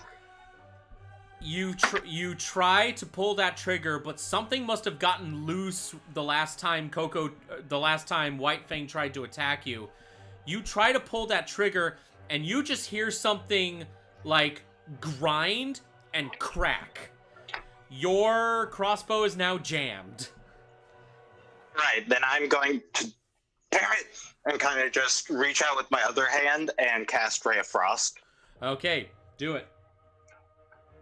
No, you're in dice shot. I'm not rolling you. That's a 22 to hit.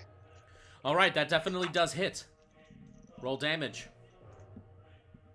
6 damage. 6 damage, all right.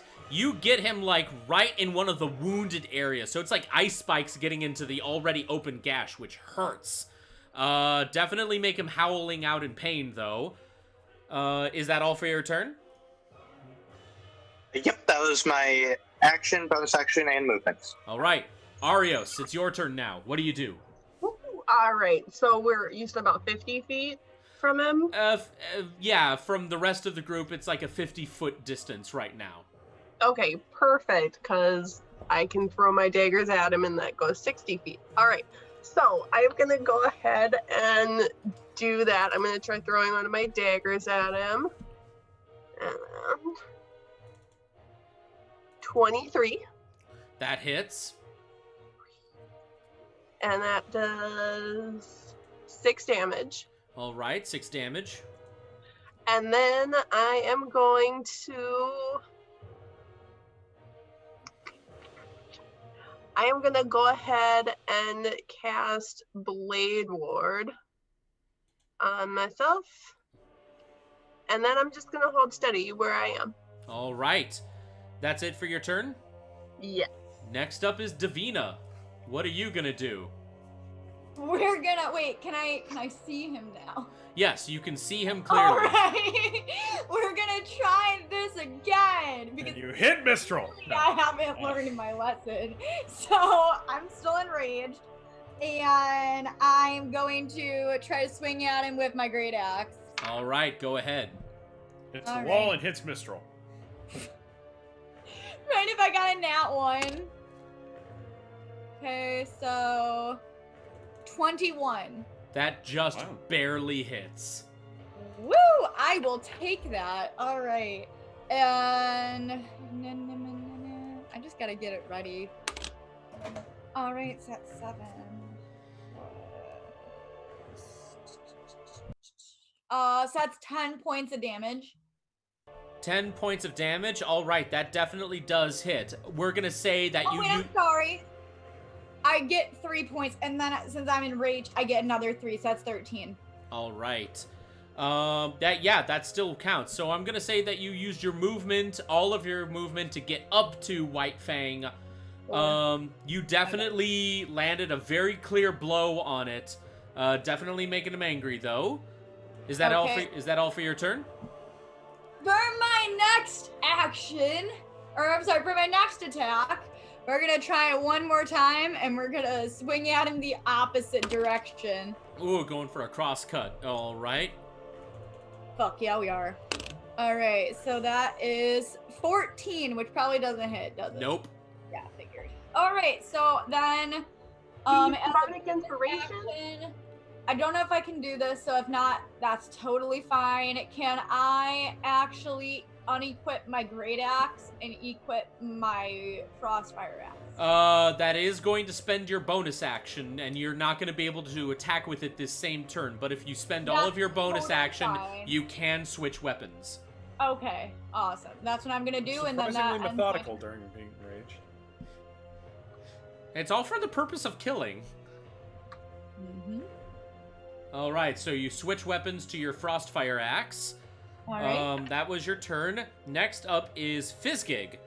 Fizzgig, who has been holding on for dear life this entire time onto White Fang's fur, is here. Okay, Fizzgig is gonna do a little something. While holding on to White Fang, he is now going to use his fire breath, and he's going to roll with advantage because he's already, like, chomped onto White Fang's fur. So, of course, he's going to hit. So I'll let him have advantage for this roll.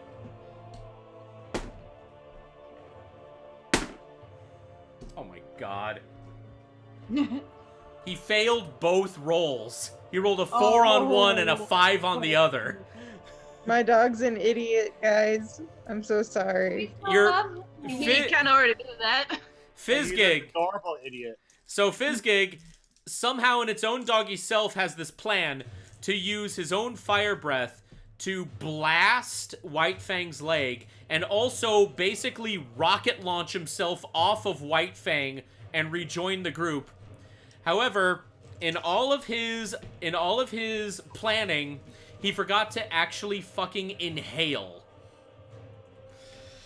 He forgot to actually breathe in to cast the fire, so when he tried to cast it, just a little bit of embers came out of his mouth, and then he just kind of pathetically just kind of let go of White Fang. Fizzgig is then going to use his movement to run back to his mistress. See, I just imagine it like him just going, and it's like only like a little poof comes out, and he just goes, huh? Yeah, exactly. That's exactly what happens. Then he's And like, just lets go. and then he's like, you didn't see me. We're all good. So yeah, that's unfortunately it for Fizzgig's turn. I am sorry. Okay. Next up is Polo. Okay. Guys, don't hate me for this. I'm gonna get a little experimental. No, I love experimental. Yeah, we love creativity in this. I want to try to use the orb. Ooh. I'd like to try to use the orb to see if they can take away the curse from White Fang. Oh, shit. Oh. Oh! That's really smart, Liam. Okay, so how exactly are you going to... Hold on, first off, we got another alert. Oh, Eric Jaws is raiding us. Hey! Hey! Thanks for the raid, Eric. We miss you. We love you, dude. And Yeah. by the way, thank you for answering all of the photography questions in Creative Chaos. Okay, so Polo, before I say yes to this, I want you to explain to me what exactly you plan to do step by step. I'm going to take the orb out of the bag. I'm going to look Oh, at it. baby, come into your step by step. I'm going to look into its eyes, and I'm going to say, now I understand, little one, that this might be asking too much of you. But something I have noticed is that when we found you, the curse could not touch you. Now I want to try something. I want to see if after all this time, you have been the answer to purging the curse away from things. And I want you to try it on that creature over there. All right. So here's how it's gonna. Carly, Davina has something to say. Oh yes. Sorry, I No have pressure. to get the demon out of my system. Can I just say that, can we please make it canon that the relationship between Polo and the owlbear is basically that of Mando and Baby Yoda? Take the ball. Take the ball. I'm really sorry. I had to expel the demon. Please continue. Does that mean Ahsoka Tano's my girlfriend? Because that's totally what happened last episode. Oh man, Rosario Dawson was perfect. She was fantastic. That whole episode was just... Right? Oh, that was top tier. Anywho. Okay, so here's how it's gonna happen. The first thing you need to do is roll a persuasion check to the orb to see if you can successfully. Oh. The orb's in my backpack. Yeah, and I know. That's why I said I'd take it. Yeah, he just but took. you have to come to me. Because I'm assuming we're all like running around kind of thing. So not really. You and Polo never really made movements. I moved closer to the wolf. Okay, so Polo, you would have to spend like half your movement to get up to... Whatever, that's fine. I wasn't planning to attack the wolf anyway, so... No, I'm just saying that, the like, forest we're is still on fire right now, so... But, alright. So I walk over to Eden, I take the orb, and I do all that stuff I described. Okay. So, persuasion check. That's what you said. Persuasion check to the orb. Oh, God.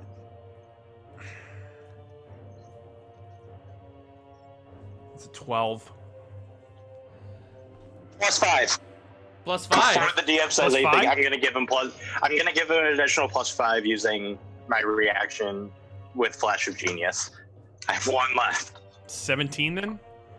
17. 17 works. Yes!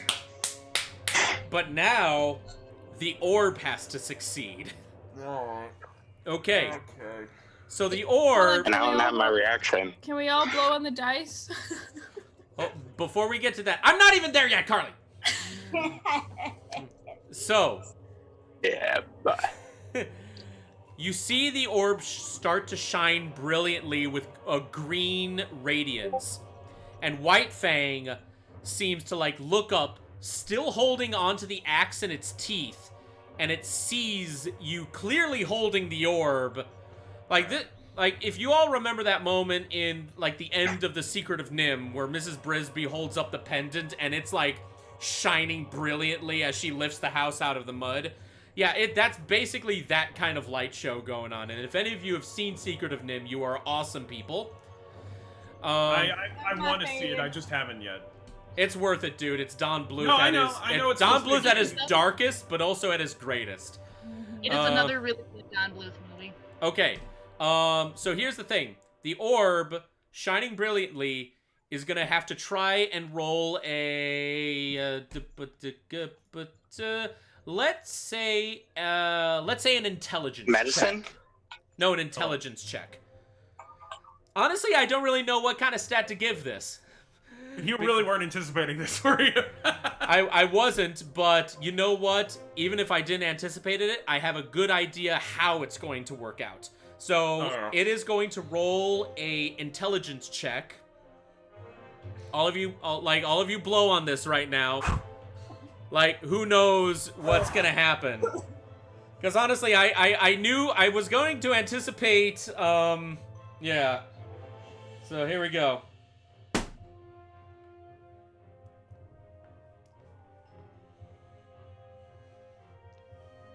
Just spit it out already.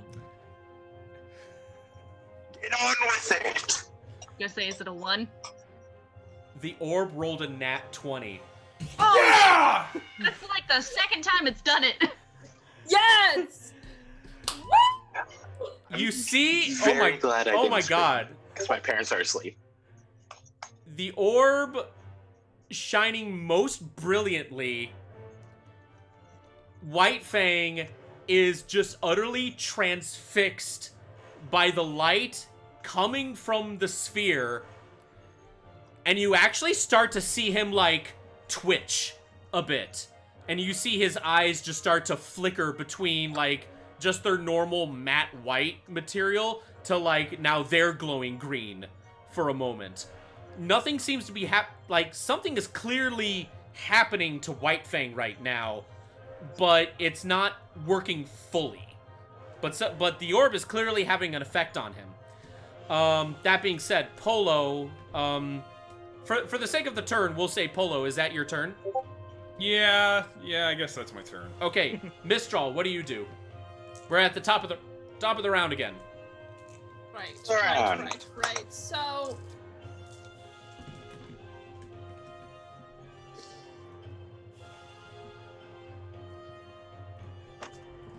you. Nailed it. So I'm gonna do something. I'm gonna do something, and I hope it works. Can I like command Firefur to do something, but I also do something at the same time? You can spend either your action or your bonus action like for Fire Fur or yourself, but you cannot. He does not get his own separate turn. Okay. Basically, think of Fire Fur as a weapon and not a separate character. Okay, I'm just gonna ask you and see if this works, and if not, I have a backup. I would like to command Fire Fur to essentially like I want him to like run past as I like jump on him, and as I'm holding on to him, for him to run towards the wolf boy, and then I cast poison spray as soon as we get up to him, but then have Fire Fur run back after I cast the spell. All right. I don't know if that's a thing. Okay, so roll to attack then. Okay. Well, poison spray, essentially, should I be rolling for like acrobatics or something? Because poison spray, it's the monster that has to roll. Oh, really? What's the DC? 17. Okay. I'm actually going to give White Fang disadvantage because he's clearly having some kind of like spiritual seizure right now thanks to the orb. So he's a little distracted. Yeah, he gets poison sprayed. Okay, great. So he gets damaged. Give me a moment. I have to roll 2 d12s. Look at you, Miss Fancy. Oh, he's going to get 22 points of damage. Oh, God. 22 points of damage. Yeah, you nail him like right in the face, and he is like coughing and hacking while still having this weird like energy flux happen inside of his body. Is that your turn? Yes, that is my turn. All right. Next up is Malice. What do you do? Okay. So you said he's about 50 feet from us? Yeah, some people have taken their turns to move closer and such, but when this whole second part started, he started 50 feet away from you. Okay, so I'm going to take a movement to move at least 20 feet towards him. All right. And then, because I've got Hunter's Mark on him, he takes 1d6 plus damage on anything that I hit him with. So I'm going to take my longbow and shoot it twice at him. All right, roll to attack. Also, whoa, everyone's frozen here. Oh no. Oh dear. Like I can still hear all of you, but all of your webcams have frozen. Let's see. You might disconnect in a minute. Oh yeah, no, all on Discord we're all frozen, or not Discord. Sorry, all on Twitch. Actually, Liam, you're fine. Really? Because I'm frozen on Twitch. Yeah, Evan, you're fine too, babe. So I am. Yeah, for me it's fine. No. Oh wait, now I'm back. This is so weird. Isn't anymore for me. This is a first. Oh, I got an ad, of course, when I look. Ah. 31 episodes in, this finally happens. Yeah. Just happy that. Okay, some of you are slowly starting to come back now. Okay. Baby, come back. Yeah, Okay, that it was says weird. that I'm moving. Okay. So wait, whose turn was it? Malice? Malice. Yeah, mine. I'm Okay. rolling for hit and Okay. damage. Okay, roll to hit. Roll to hit. Got another ad. What the hell? Take that Twitch bunny. 26. Yeah, that hits. Now I would roll 26. 2d6 for plus damage. It's 2d6 because he's got Hunter's Mark on him. Okay. So let me roll for damage, and then that's plus 6 for both rolls. I got a 6 for one, and a 7 for the other. Okay. Oh, I have to roll the d6? Yeah. Well, I could roll it if you want me to. Yeah, why don't you do it? So 7. So I have 7 plus 6 for 1 damage. 13. 7, and then the other one was 6 plus 5, so 11. So 13 and 11. Yikes. Yes. Okay. Yeah, you definitely do land quite a few blows on him. He's not looking too good right now, and especially so since he's having a spiritual seizure. Yeah. All right, Malice, is that your turn? Yep, that's all I can do. Atarax, it's your turn now. Can I get into melee combat range to him from where I am? Yes, you can. I'm going to cast Inflict Wounds at level 4. All right, go right ahead.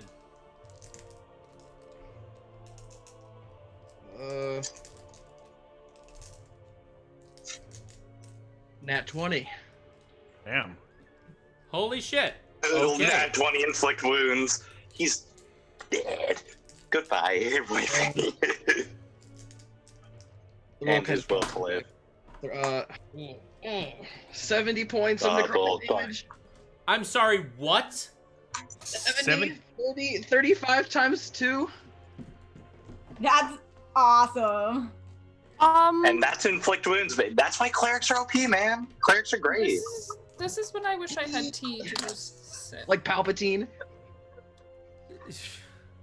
Damn. It was fun. It was a fun boss fight, Evan. Shake hands.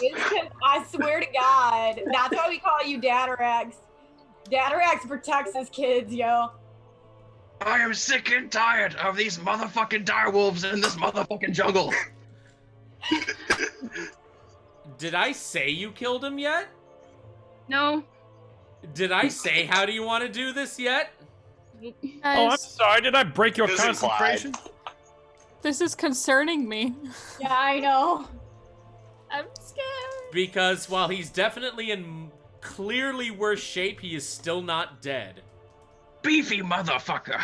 Told you. Yeah, Okay, this wolf is all muscle. Hold on.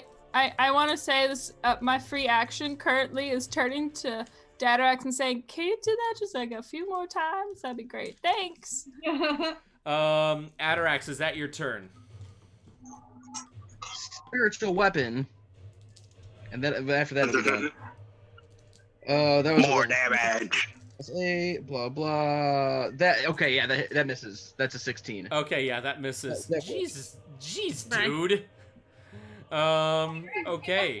Played it, Ayo. Next up is White Fang. White Fang is still like twitching and shuddering, and you see his eyes still flickering green. I'm gonna roll another like intelligence check for the orb. Smack the piss out of me. And the orb rolled a 19. The orb Baby boy is shines. doing so well. The orb shines even brighter, and you actually see White Fang slowly start to like back away. Like his legs are now shaking, almost like he's afraid. Not only that, but he is like bloody He everywhere. backed like 5 feet away. What'd you say? You backed away? You say? That opportunity of attack, maybe? To say. Opportunity attack? You say? Let me see here. Actually, yeah, he does. You do have opportunity to attack. Hey, look at my dog go! 26. Wait, hold on. 20, dirty.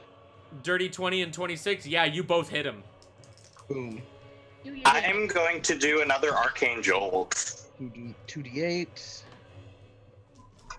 That was meh. 7 plus 5. I do 12 points of damage. Okay, 12. I do...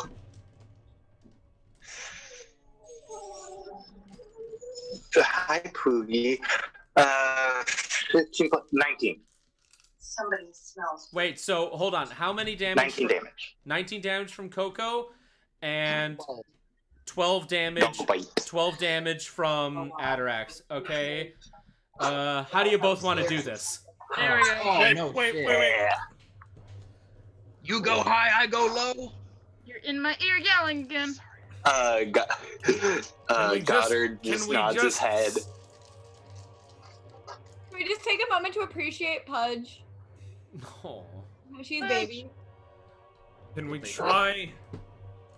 Just That's see if the orb. orb can do it one last time. The Atarax, Coco, this is up to you. Do you want to finish off the wolf, or do you want to give Polo a chance to try and do the impossible here?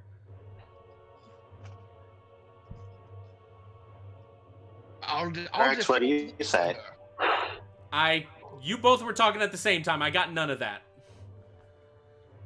Atarax is letting Coco decide. Coco, do you want to finish the fight or let Polo try something? Hey, Polo, even or odd? Odds. Okay, Polo gets another shot. So we're gonna do non-lethal damage, leaving him at 1 HP. Okay, non-lethal damage. So Coco, in a final move, because it sounds like systematically we're allowing Coco to have the official "How do you want to do this?" moment.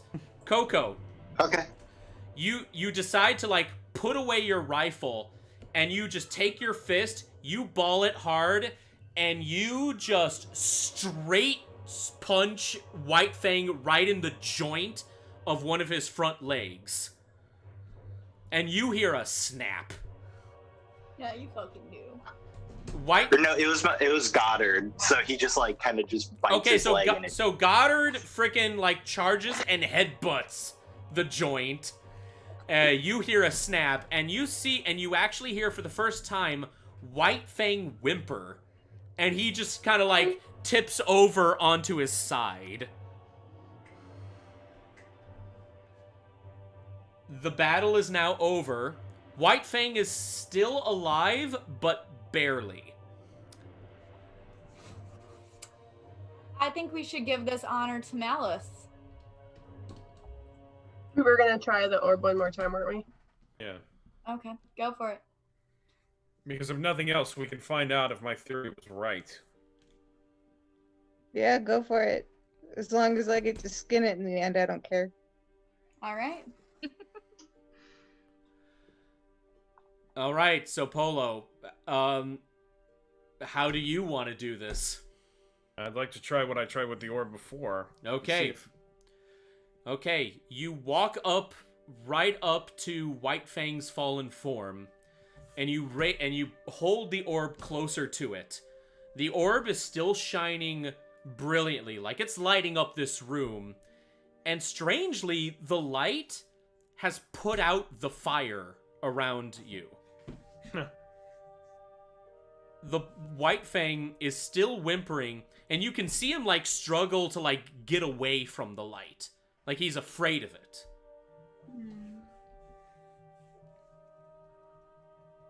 All right.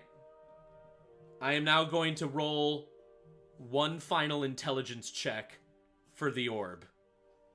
So everyone blow on this if you want it to succeed.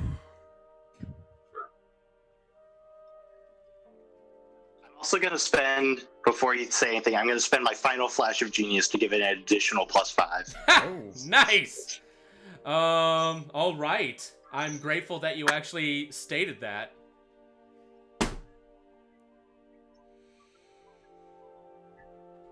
No way. No way. That would be a 25. Oh my god! Guys.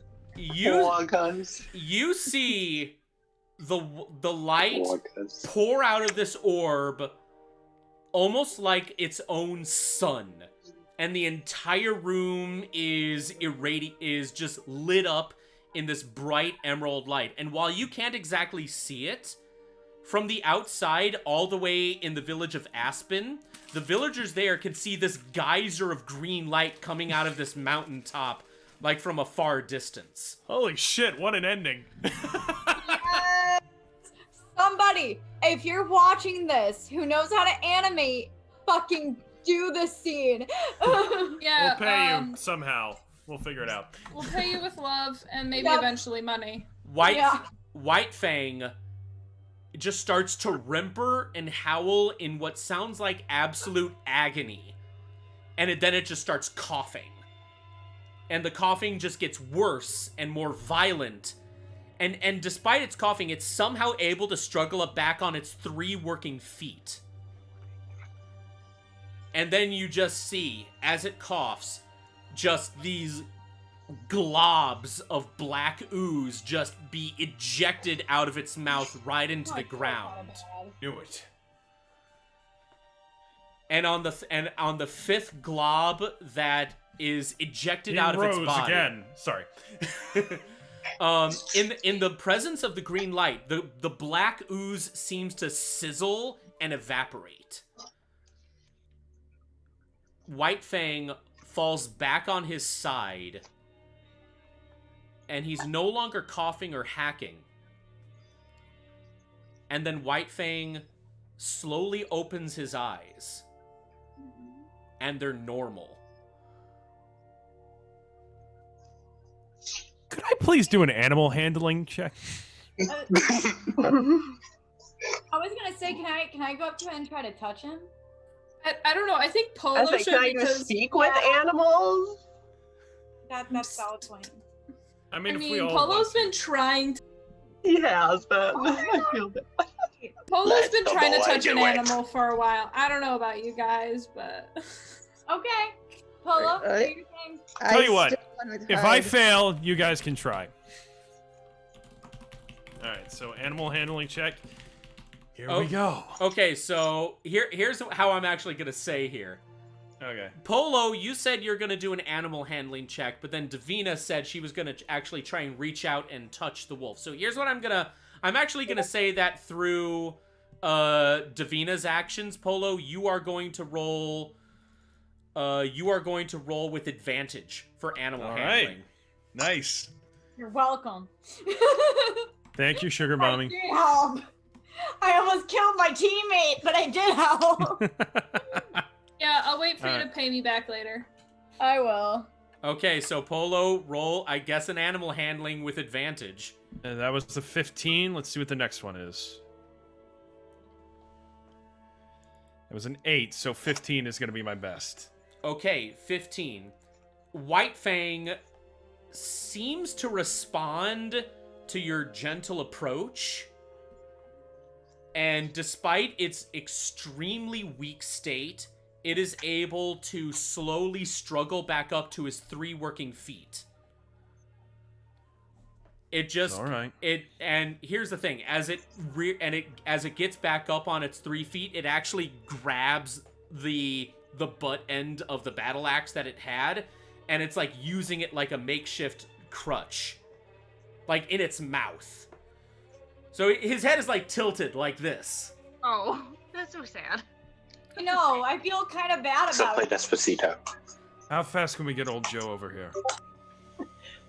Mistral. Can anybody heal him? Mistral. No. Can you I cast? want him Can you dead. cast that thing you cast, where you create a thing? It's a shadow person.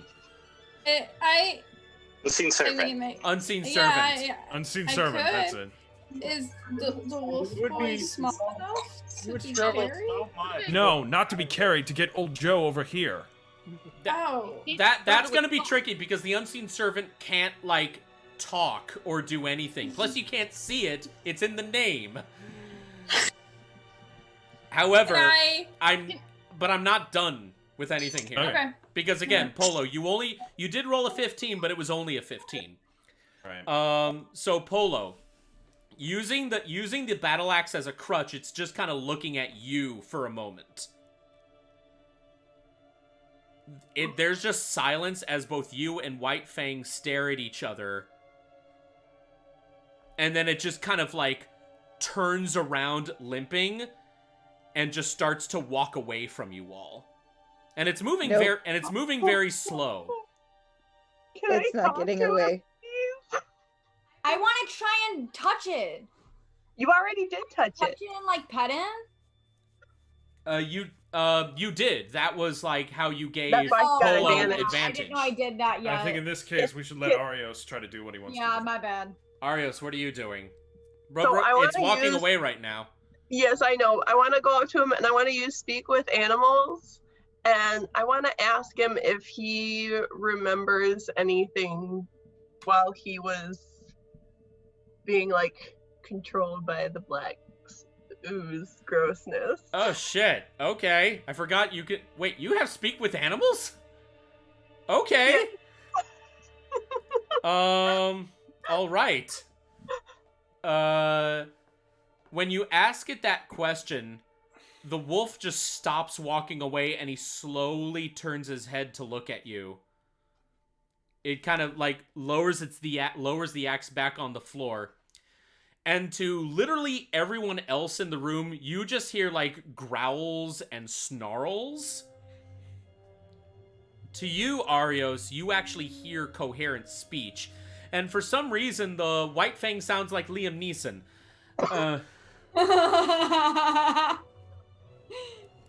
All right then. So to Arios, you just hear, "The mistress gave us power, and you took it away from us." Oh, fuck. The tea. Who is this mistress? You don't know. None of you understand him. To everyone else, he's just growling. No, I know. I know. As just Just meant it as Izzy. Thank God, we're actually progressing the plot for once. How By about the that? way, Izzy, I sent you a DM. Oh, okay. And then Arios is just like, who's the mistress? The wolf just kind of like leans his head closer to you and just gives you a sniff. And you just hear, and again, only Arios can understand this. You just hear, "The Horned One." Oh, fuck. And with that, he turns back around, grabs his axe back in his mouth. Oh, Eden, yes. Do I say, while all this is going on, can I pull Axel out? This is not how I wanted to do this, but it's gonna have to be. Pull him out and be like, I think it's time to share it with everyone. Meaning what I know. All right.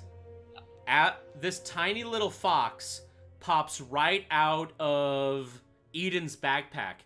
And to everyone else, this has been Axel. This has been like the second team mascot of Group D, this adorable little red fox.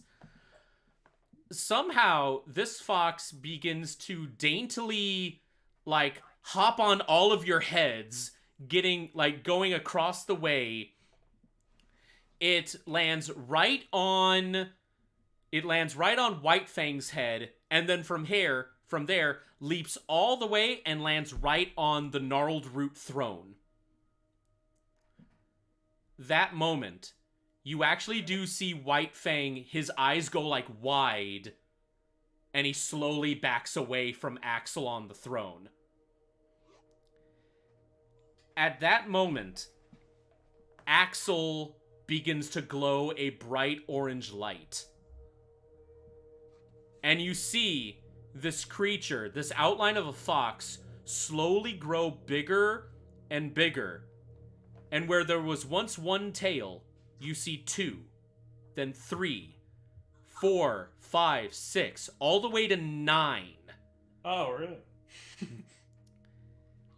As the light fades, sitting on this throne is a giant brightly colored orange-furred 9-tailed fox. Oh my god. Blue markings like all over its body, like it's painted, and bright sky blue eyes. And it's looking right at White Fang. White Fang gently lowers the axe out of his mouth, and he bows before the 9 tails.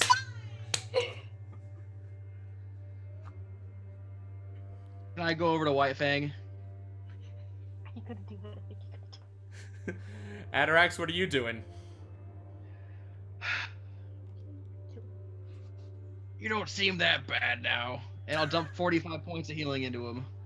Nice. All right. You heal White Fang, and you see, like, not the majority of his wounds, but definitely a good chunk of all of his bloody gashes stitch up. Hey, this guy had huge HP. Like that, it's a miracle why your inflict wounds with 70 damage still didn't kill him. Like this, I had to buff this guy seriously because of you all.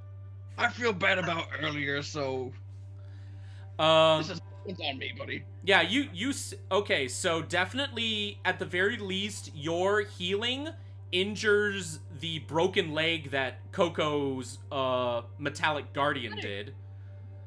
That being said though, White Fang still doesn't seem to pay attention to any of you. He is still like bowing in his own like doggy way towards this nine-tailed fox.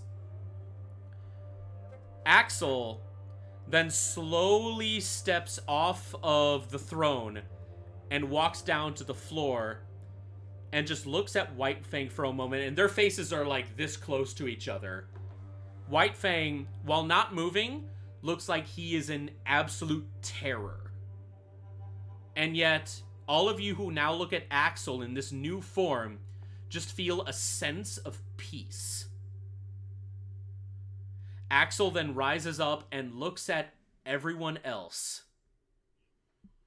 And then his eyes fall on Polo. Because, Polo, you're still holding the orb. Oh, yeah. Oh, right. What? I am? Oh, shit. It's almost like this is make-believe or something. Is this the real life? How do you know if the game is real life and all of this is a game? I hope not. This is way more boring. I know. Polo. The light is ejected out of the orb, and it then forms into the owlbear. Once again, as you've seen him a few times in the past, in his giant, more adult-looking form. Both the owlbear and the Ninetails just kind of look at each other, and then look back at White Fang, and then look at all of you. The Ninetails then walks past the owlbear and White Fang and addresses all of you as the group. And if you will forgive me a moment, I need to look up my notes about something. I look over Sorry, Evan. I look over at Malice and I very sassily say, "Do you still want to skin him?" Yes, I still want to skin him. This Malice, wolf took my friend's arm. Maybe we should hear what Axel says first. I completely understand. Sure. All right. We have a stand-in for Axel. Mr. Orange. Aww. Oh, there we go. Is my nine-tailed fox any day? Is Firefur still like hanging out behind? Firefur has returned back into his little toy statue form. How you He's doing, like, bud? I'm not being a part of this. You're like, bye. I'm done. I'm out. I did my job. I'm out.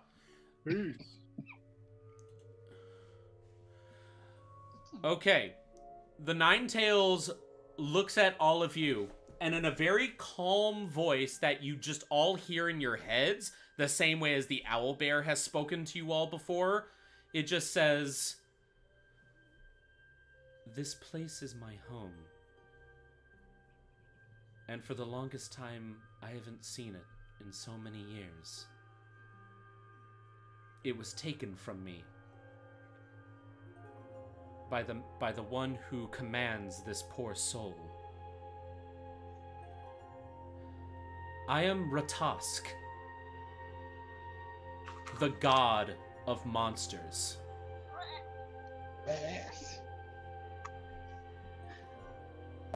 I just realized I muted. Polo just looks down and says, "Oh, another god." Zuko kind of just goes to one knee and kind of bows like the White Fang QB is. Just the QB then aims his two eyes right at Polo, and all of a sudden, and here's the weird thing. Despite knowing that, despite the 9 tails, this creature does have very clear fox anatomy and such, it seems to almost stretch out its neck, and he's, like, right up in your face. Like, it's almost kind of like how, how in Princess Mononoke, the spirit of the forest, like, can kind of extend his neck out, in a sense? That's kind of what Ratask is doing here. Like that. I love that. Sounds Klingon. You sound Klingon. So Ratask is now looking right at you, Polo. Polo, I would like you to make a charisma saving throw. Alright.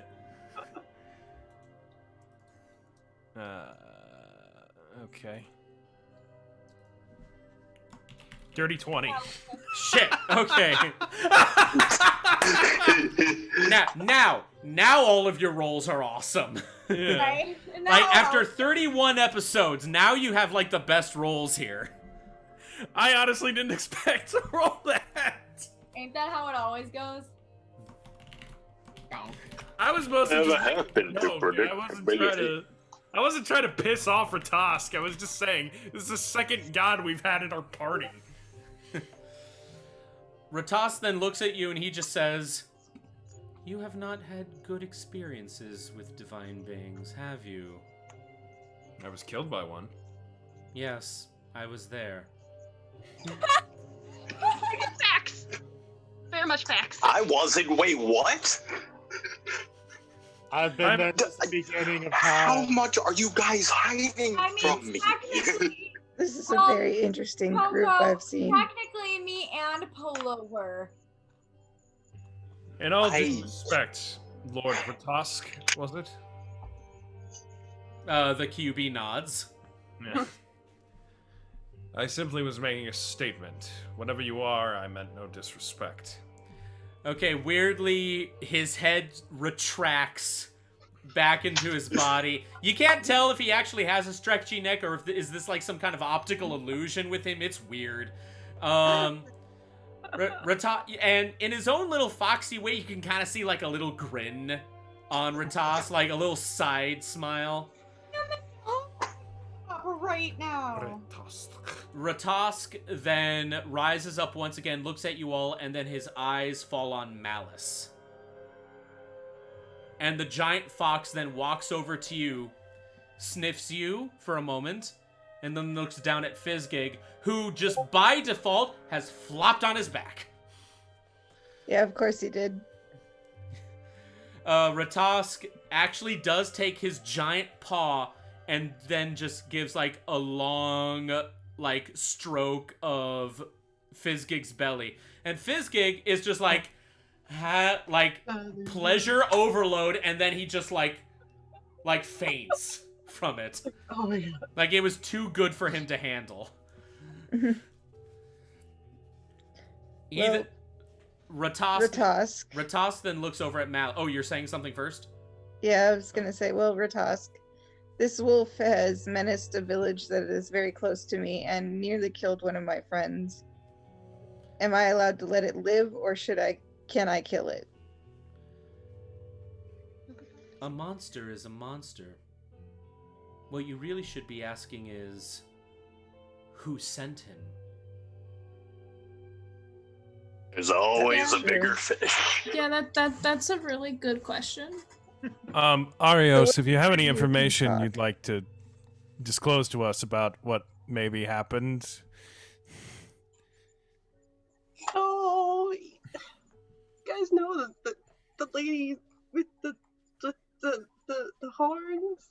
I have horns, and I'm not this thing's master. I actually need a refresher. Who's the lady with the horns? The lady in the horns Mother is the Nature. one that we keep seeing in the visions. Oh, okay.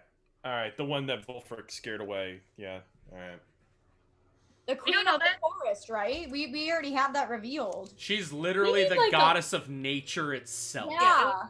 Yeah, You know, Song of the Wild seems like a wiki we have that page. shield to our group too. I am the Song of the Wild wiki. Yeah, Okay, it's like so, Volkert already told us who she was, so we're all just like, yeah, the lady with the I totally believe in character that this is how Arios would explain it. I'm not literally doing this, like the lady with the lady with the horns. The lady with the thing who did the thing. Yeah. He gave him powers.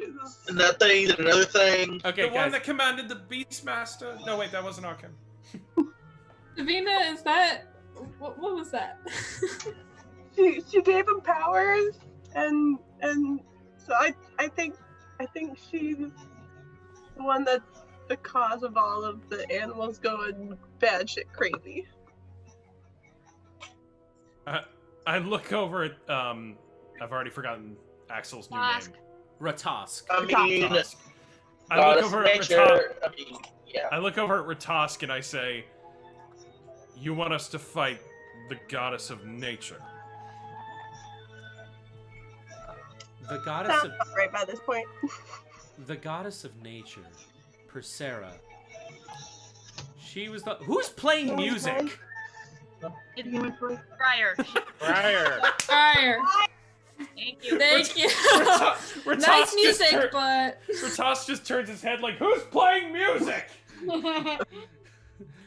Ratask nods his head, and he simply says, Persera, the goddess of nature.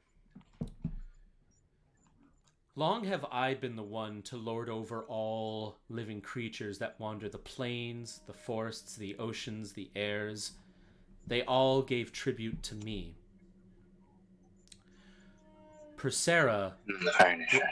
Persera was the one who took away my realm.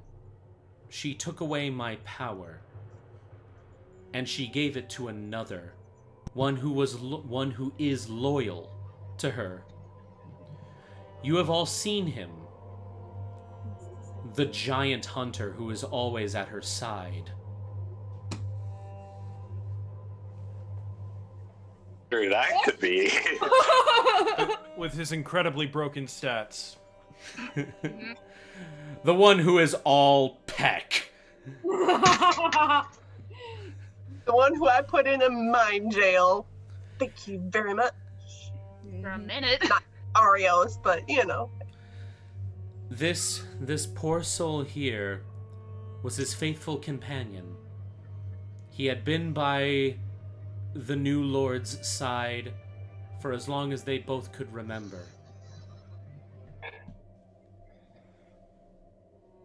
Mistral, you're muted. I don't know what you're saying.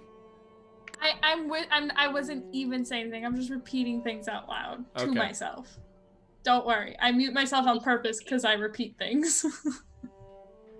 So since this wolf is separated from its master, can I still get rid of it? Now that you all know who it's from, and apparently you all know its master. Very angry. Yes, I live for vengeance, and this thing almost killed my friend, plus countless tabaxi and countless other creatures in this forest. Take it from someone who If lived. if someone killed your friend with a sword, would you kill the wielder or burn the sword? I'd probably burn both on a pyre. Look, Malice, as someone Well, that sounds like your problem. as someone Yeah, that that sounds like you have some issues that you need to see somebody Listen about. to someone that killed their husband out of vengeance. You're not there, Aquamarine! as someone Davina's talking.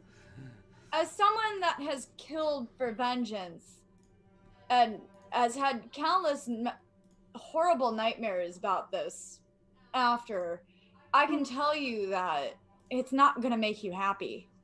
Oh, I know that. I've killed plenty more for vengeance over my parents. I don't care if it makes me happy, it'll make that village feel safe. If I bring at least a chunk of its fur back. Can you just give us a chunk of your fur, please? Okay, then can we just cut off a Yeah, chunk of I your feel like you fur? don't have to You guys kill can the- just call it evens and never see each Yeah, other again. Like, Yeah, I feel like there's a better way to do this. I agree. I'm sure there's plenty who want vengeance for you for killing ones they loved. Oh, probably, and I welcome the challenge. You know.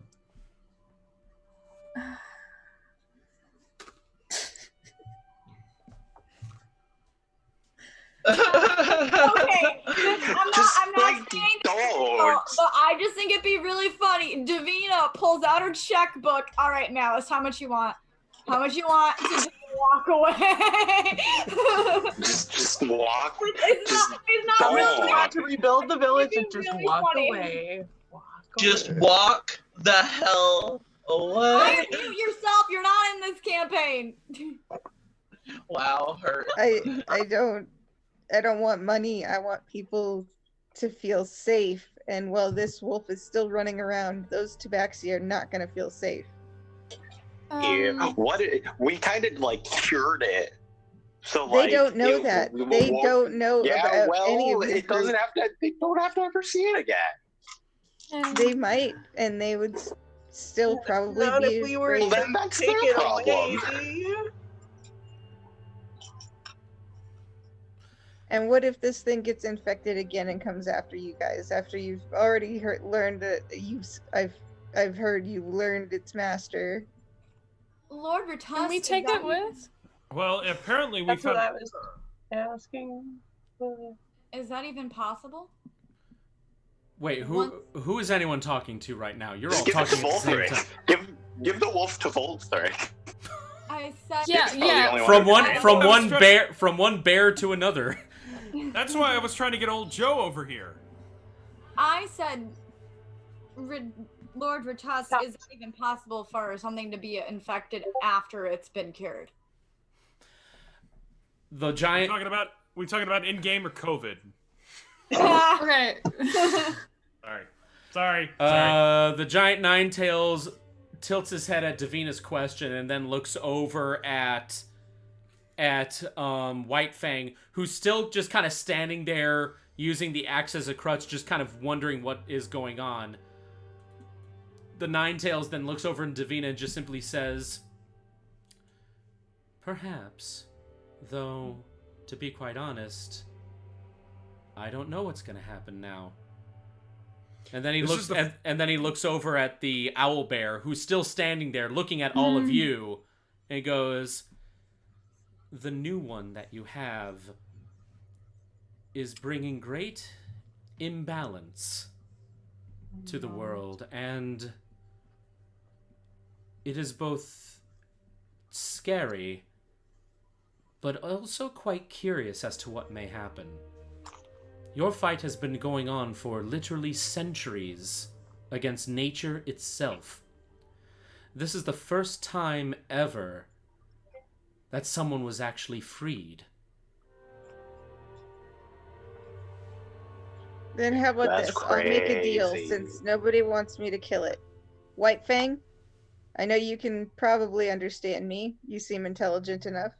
If you promise to protect the village that you destroyed and the people that you nearly brought down, I won't kill you and bring your fur back to them. Damn. White Fang looks at you for a moment, and it's just a long 1,000-yard stare, and the room is totally silent. At that moment, White Fang twists his body, grabs his tail with his own jaws, and rips off his tail. Oh, God damn. Holy shit!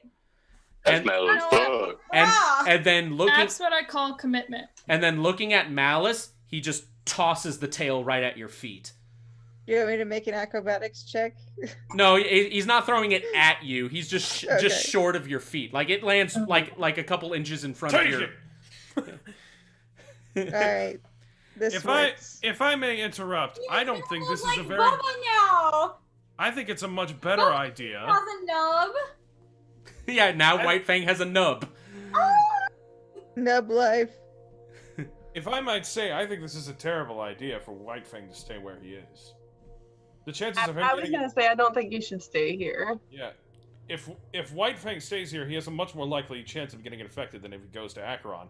Then again, it is the beast's choice if he wants to do that. Almost. Personally, I would like to put him before Volfric because he's the first breakthrough we've had. That being said, you do though, realize that the city does not care for wild animals.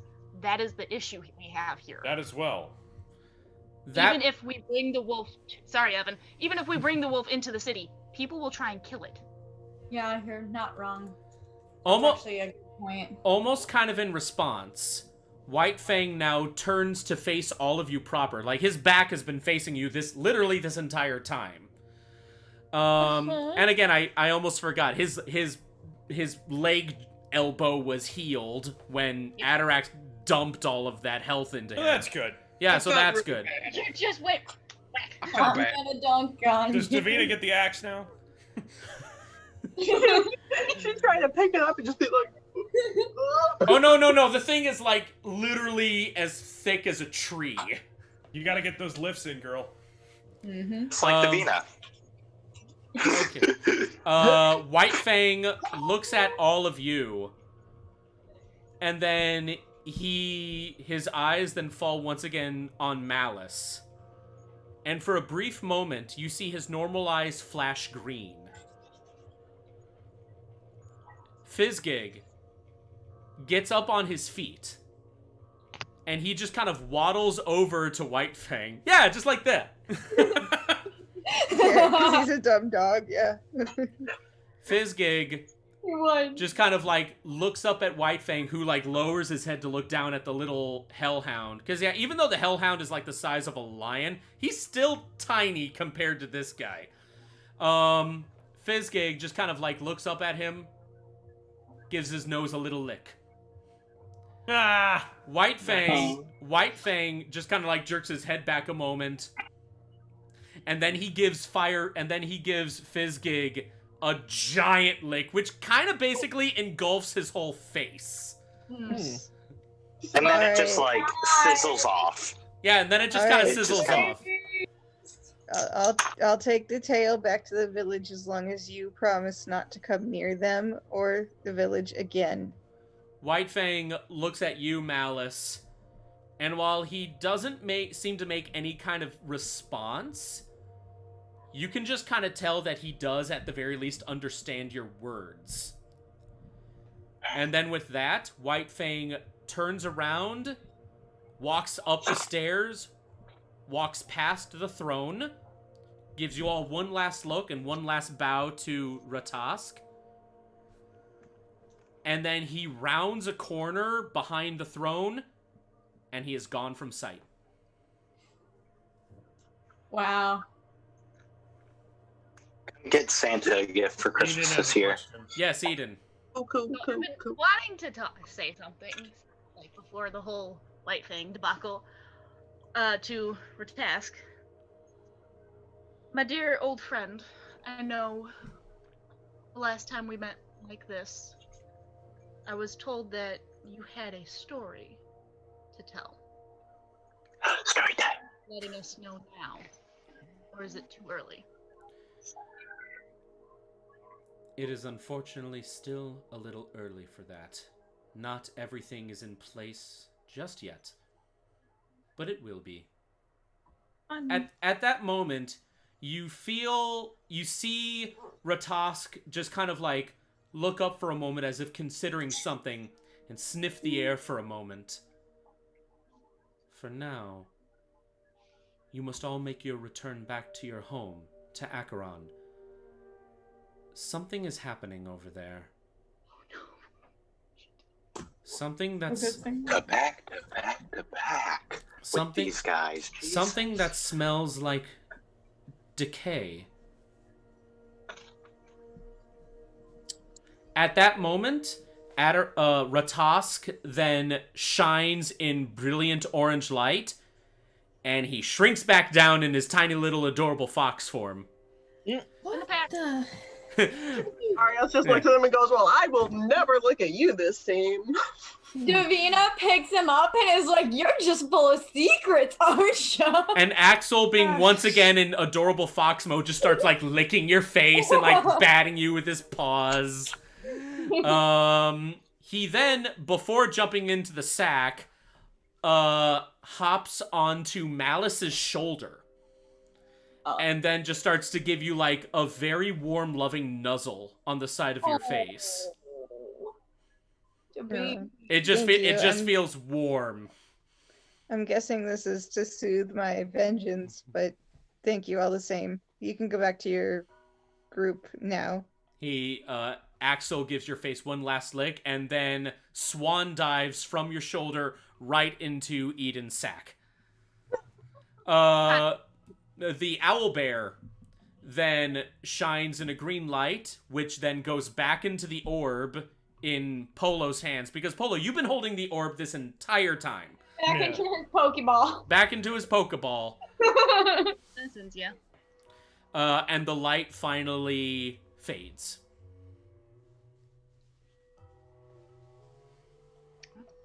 Well, that was interesting. I was just going to say, this has been very interesting and enlightening. Polo wistfully looks at where White Fang disappeared and said, I guess we have to get back to Acheron then. I go up to Atarax. Yes, quite. I'm sorry, not Atarax. I go up to Arios. Your names. I don't know what it is. I don't know why I always get them confused. I go to Arios and I hold his hand. Aww. Can I cast detect magic on that pile of loot? You can actually go right ahead. What a shame the bird wasn't here to see all this. Well, I cast detect magic. All right. Okay. You don't have to roll for anything for that? No. No. Okay. You don't sense anything magical coming out of that whole pile of treasure. Even though you can clearly see the giant ass tree width battle axe that has been set down on the ground. It is not magical. It's just huge. Big. Can I walk over to it and try to pick it up? Oh gosh.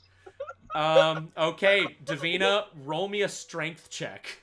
All right, give me 1 second. I am going to go up to her and kind of give her a pat on the back. I'm going to use enhance abilities and give her bull strength, giving her advantage. Okay, roll a strength check with advantage. I was gonna say, and then she still has bardic inspiration, so add a d6.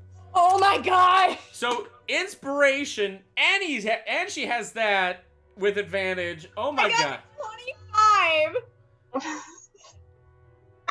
And your carrying capacity is also doubled, just so you'll be able to carry it. Oh.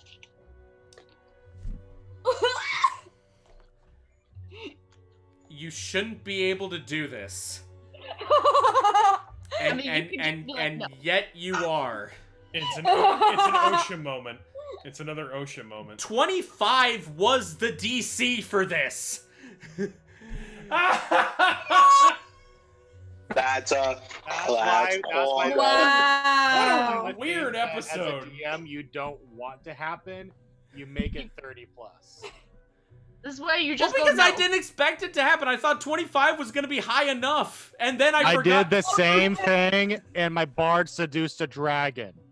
I did the same thing, and my bard seduced a dragon, and from that point on, I made the things like that a lot higher. I look at it and I say, I'm bringing this as a gift to the boss man, Wolfric, and I just put it on the back of my back. For the boss man.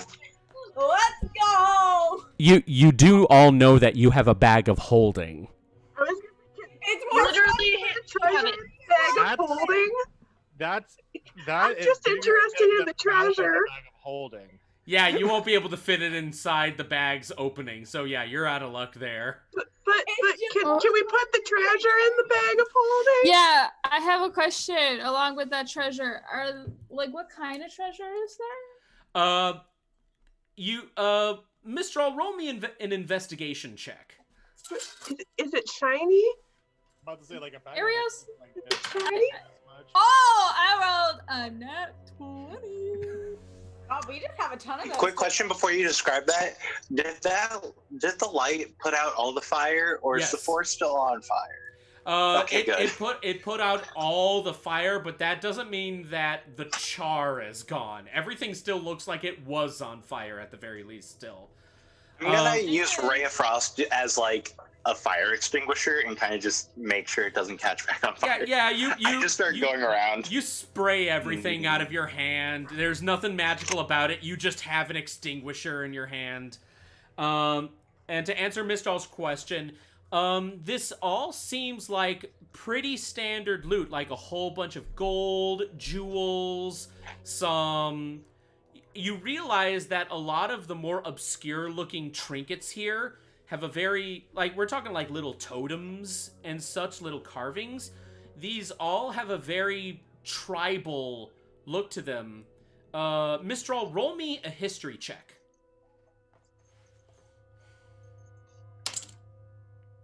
I got a 24. You realize that the style of these carvings match the overall aesthetic of Aspen. Oh.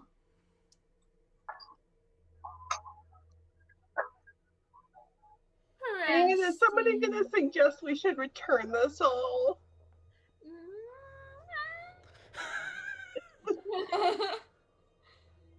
I mean, why don't we can we just put it in the bag of holding as much as we can fit? You know, if we want. It's a bag of holding. It's a bag of yeah, it's a bag of holding. You can put everything in there. That's what I mean. Like, put as much that'll fit, which means everything. Also, do I see anything that's like for like your head, like? Because it's not like we don't have enough money. Davina, sit down. Would you really need it here? Come on. You never know. We can donate it. Okay, for you. All I ask is maybe and you for guys can. Mistral, Wait, go for it. Wait, I was Malice. gonna say all I ask is that you guys at least give them some of it so they can rebuild their village and. See, look, we got great ideas here by taking everything. Awesome. You know what? I'm gonna make this even better for everyone. Malice, I'm gonna give you and your village 1,000 gold pieces. That more than covers repairs, but that's why are you doing this? Because Why not? you're my friend. Because we have a sugar mama. Goodwill. Because you have a sugar mama. That's all I heard. Because we aren't plagued by vengeance like you. Sugar mama! That's not the only thing that fuels us. We have And heart. Okay, I've okay. been I get it. You don't want me to kill things.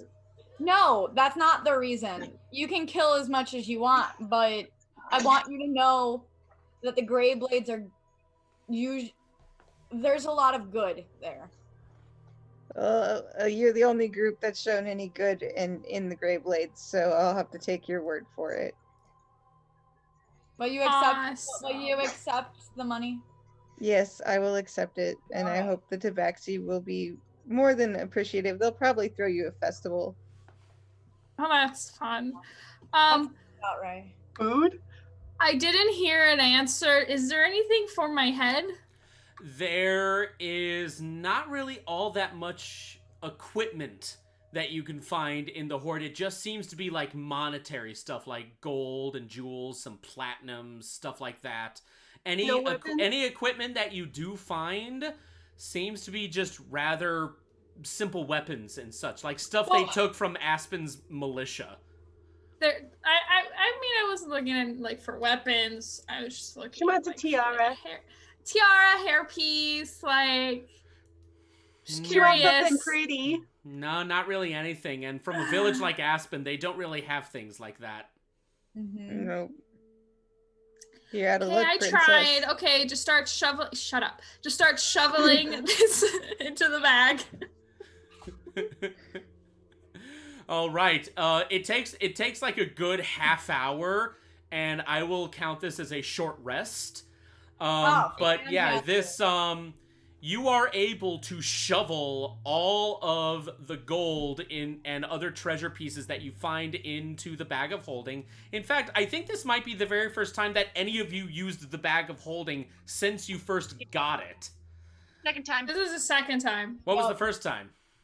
Our equipment and stuff for like going to that party. Oh, Yeah. right, the party. I remember that. The party.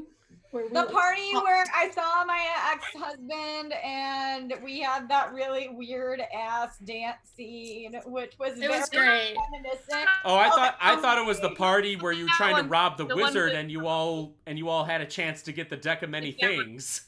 We were talking That one. about that party. Yeah.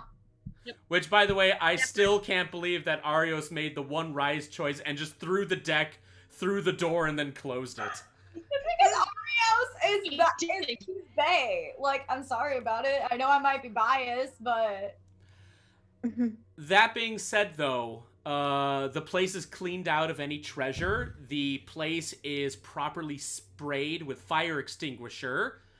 You all... I'm fired. Just as one last little fun choice, I will say you all can certainly leave right now and try to get back to your airship, or you can enjoy the hot springs in this place.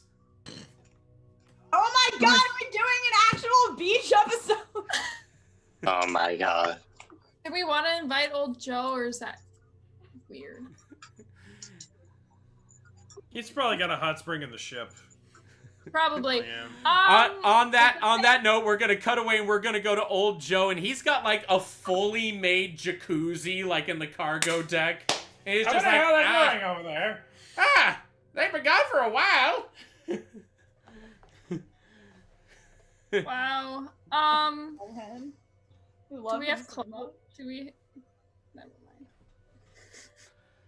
mind. So it's up to you if you want to spend a little more time here, or do you want to just go right back to the airship? All those who want to go to the airship, raise your hand. I mean, The person who can't go in the water. Makes sense. I feel like too hot. I feel like Anne Marie would kill me if I just was by myself. So. All right. You know what, Ariel?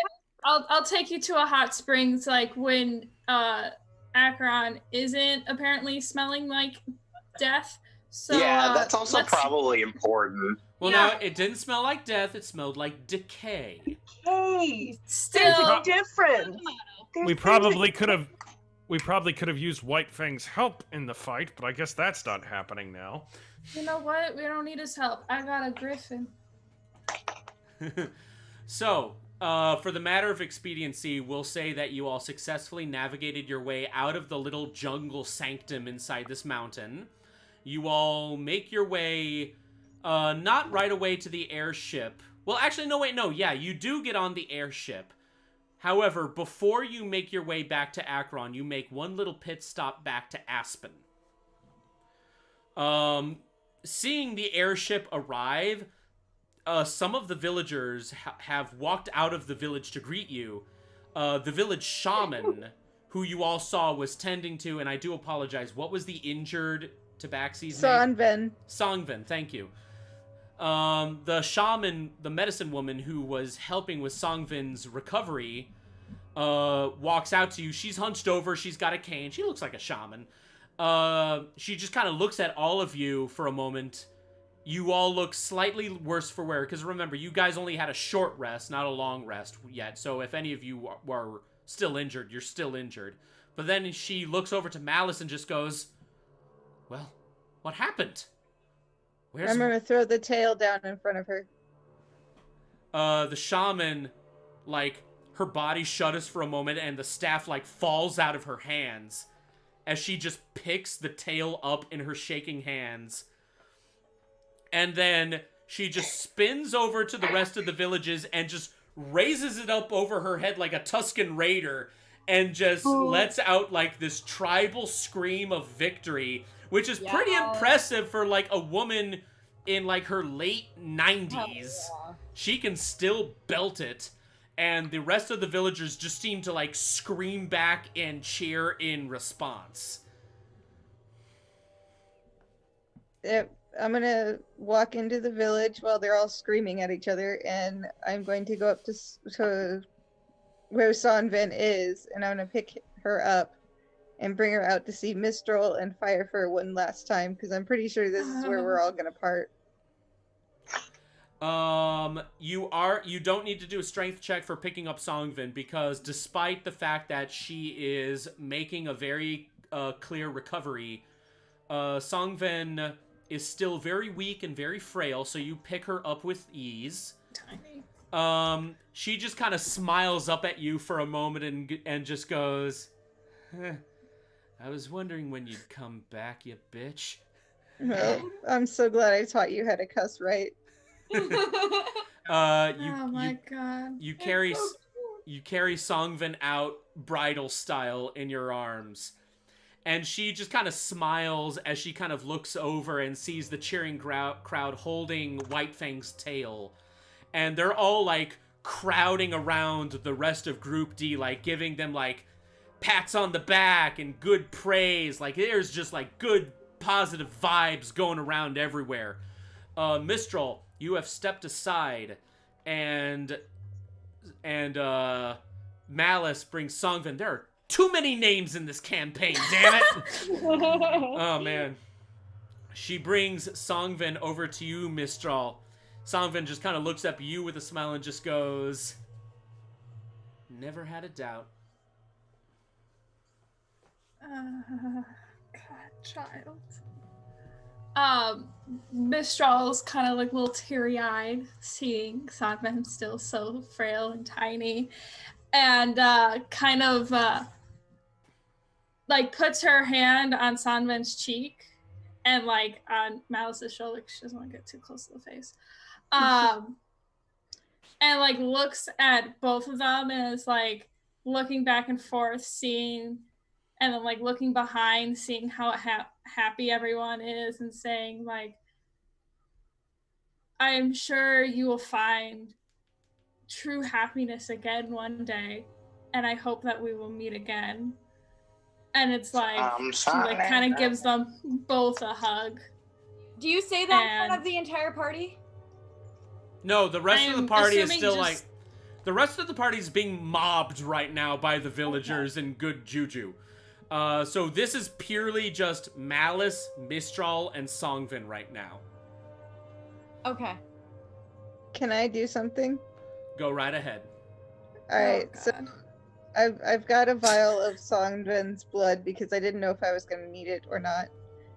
I'm going to have Songvin scratch my palm open to give me some blood from my own self, while she gives her own blood, and we're going to ask for Firefur back for a second.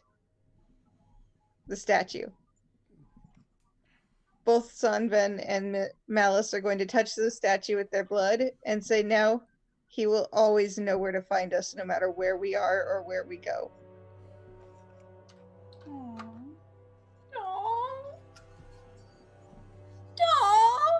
Kind of in response, you see the little statue that is Firefur. Its eyes glow white for just a brief moment, and all three of you just get this inherent feeling that it has acknowledged this new command, where it will always be able to find you. There you go. Whenever you need to find us, he'll know where to look. You just have a handy little friend here, don't you? Yep. Got him from my dad. You're so helpful. Wow. Honestly, Mistral is just very confused about everything that's happening. She's like, really? That's what it does? You know, nobody told me. Nobody told me. No, nobody told you, Mistral, because we didn't think we would see you again, so... Well, here I am! Sorry. The crowd has finally started to calm down, and the rest of Group D isn't nearly as mobbed now, so they now can move around within the village. They rejoin up to you, and all of you see this adorably touching moment between Songvin, Mistral, and Malice.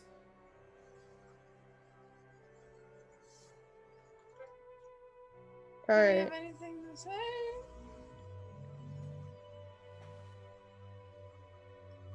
Can I ask one more thing? Can Sonvin Sure. see fire for the last time before she recovers fully? I'm sorry. I mean this in a very nice way. I'm just doing this for show. Pfeiffer!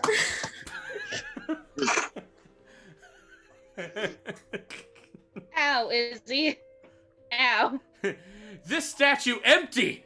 Yeet! Pfeiffer, go!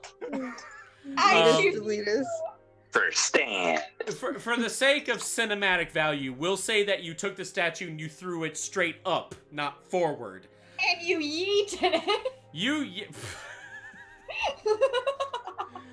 That at the apex of how high it goes, you see that small statue explode in a ball of orange fire, and you see the giant onyx griffin screech out in its full radiant glory. All of the villagers have now like ignored everyone else, and they're all like looking up in utter awe at this idol that they've all come to know and love through Malice and Songven come to life before them. It screeches out like a beautiful, majestic fucking eagle. God bless America. And he just... it flies around the city, and you actually... Now, normally its wings... Like, the feather tips of its wings seem to be made of, like, smoldering embers, while the rest of its body is pure, like, obsidian. And yet, as it flies, you see that it looks like it's letting out little snowflakes of tiny orange light that they seem warm, though not the kind of warmth to actually, like, melt anything temperature-wise. But all of you just get the sense now that things are going to be okay here. Like, you've done an amazing thing. More than amazing. So, Songvin looks up at the idol, and you see, for Malice and Mistral, for the first time in a while, an actual, like, full-face bright smile. Like, she was able to muster enough strength to actually smile normally despite her weakness. And she just seems so utterly, like, satisfied with everything going on. And everyone just kind of looks up at this griffin flying circles around the village, just letting its warmth everywhere. And with that being said, we will finalize this arc for this session and end the session right here. You guys frickin' did unexpected things in this. This entire arc was full of unexpected things that I did not think you guys would do. I will admit this, like, despite dice rolls and such, I would say, for lack of a better phrase, this was the slightly more railroaded arc, because there was clearly a plan to happen here. Like, both Sabrina and I, like, discussed this entire thing beforehand. And yet you guys, with your shitty-ass lucky dice rolls, just turned, like, the most important aspects on its head. And I thought I made DCs high enough, but clearly I was wrong. You should pass them by me, Evan. That I can help you out. Don't, just keep them low. Just keep them low. Don't listen to him. So by the way, Beastmaster's coming after all your guys' nads. Because I will just say this. White Fang was Beastmaster's doggy. Yeah, Why do you think I wanted to nobody kill else it? get that? Hey, Yeah, got we it. got it. I got it. Well, Oh, okay. Well, Got it. here's the thing. if you all killed White Fang and any of you like did investigation checks, you would have found a black collar around its neck underneath all that fur. Yeah, I noticed that when Polo tried his animal handling check the first time that we met White Fang. Yeah. Well, maybe it's a good thing we didn't kill him, so we're not on Beastmaster's shit list. Oh, no. No, we're still on the shit list. No, you're still Not as bad. No, you're still on his shit list. Instead of killing his dog, you made his dog run away from home. You know what? You know what?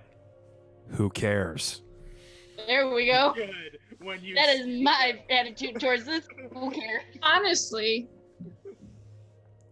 Oh, This is gonna need some actual armor possibly in the future here. Just saying, cause Hey, Arios. Hey, Boo. You want some new armor? My treat. I might need some armor, babe. Um, might need something, cause all I got is leather clothes on right now. Hey. Don't worry, Boo Boo. I got you. And I know, Evan, you weren't planning on having me be like, oh, by the way, here's Axel, but I mean, at least nobody left this time. Nobody tried leaving. Yeah, at least nobody left this time. Yeah. That being said, though, guys who watched our stream, thank you so much for joining us on this exceptionally momentous episode as one arc ends and another begins very soon. That being said, thank you so much for joining us, and we hope to see you again possibly next Sunday at 7. That seems to be the consistent time Why do frame. we constantly say possibly? It's gonna happen. It's most likely gonna be. It's most likely gonna be Sunday at 7. 99% sure, but it's that 1% that's like just that one. Yeah, you never know. Anyway, guys, thank you so much for watching, and have a good night, and we will hopefully see you next week. Love you guys. Yeah. Night.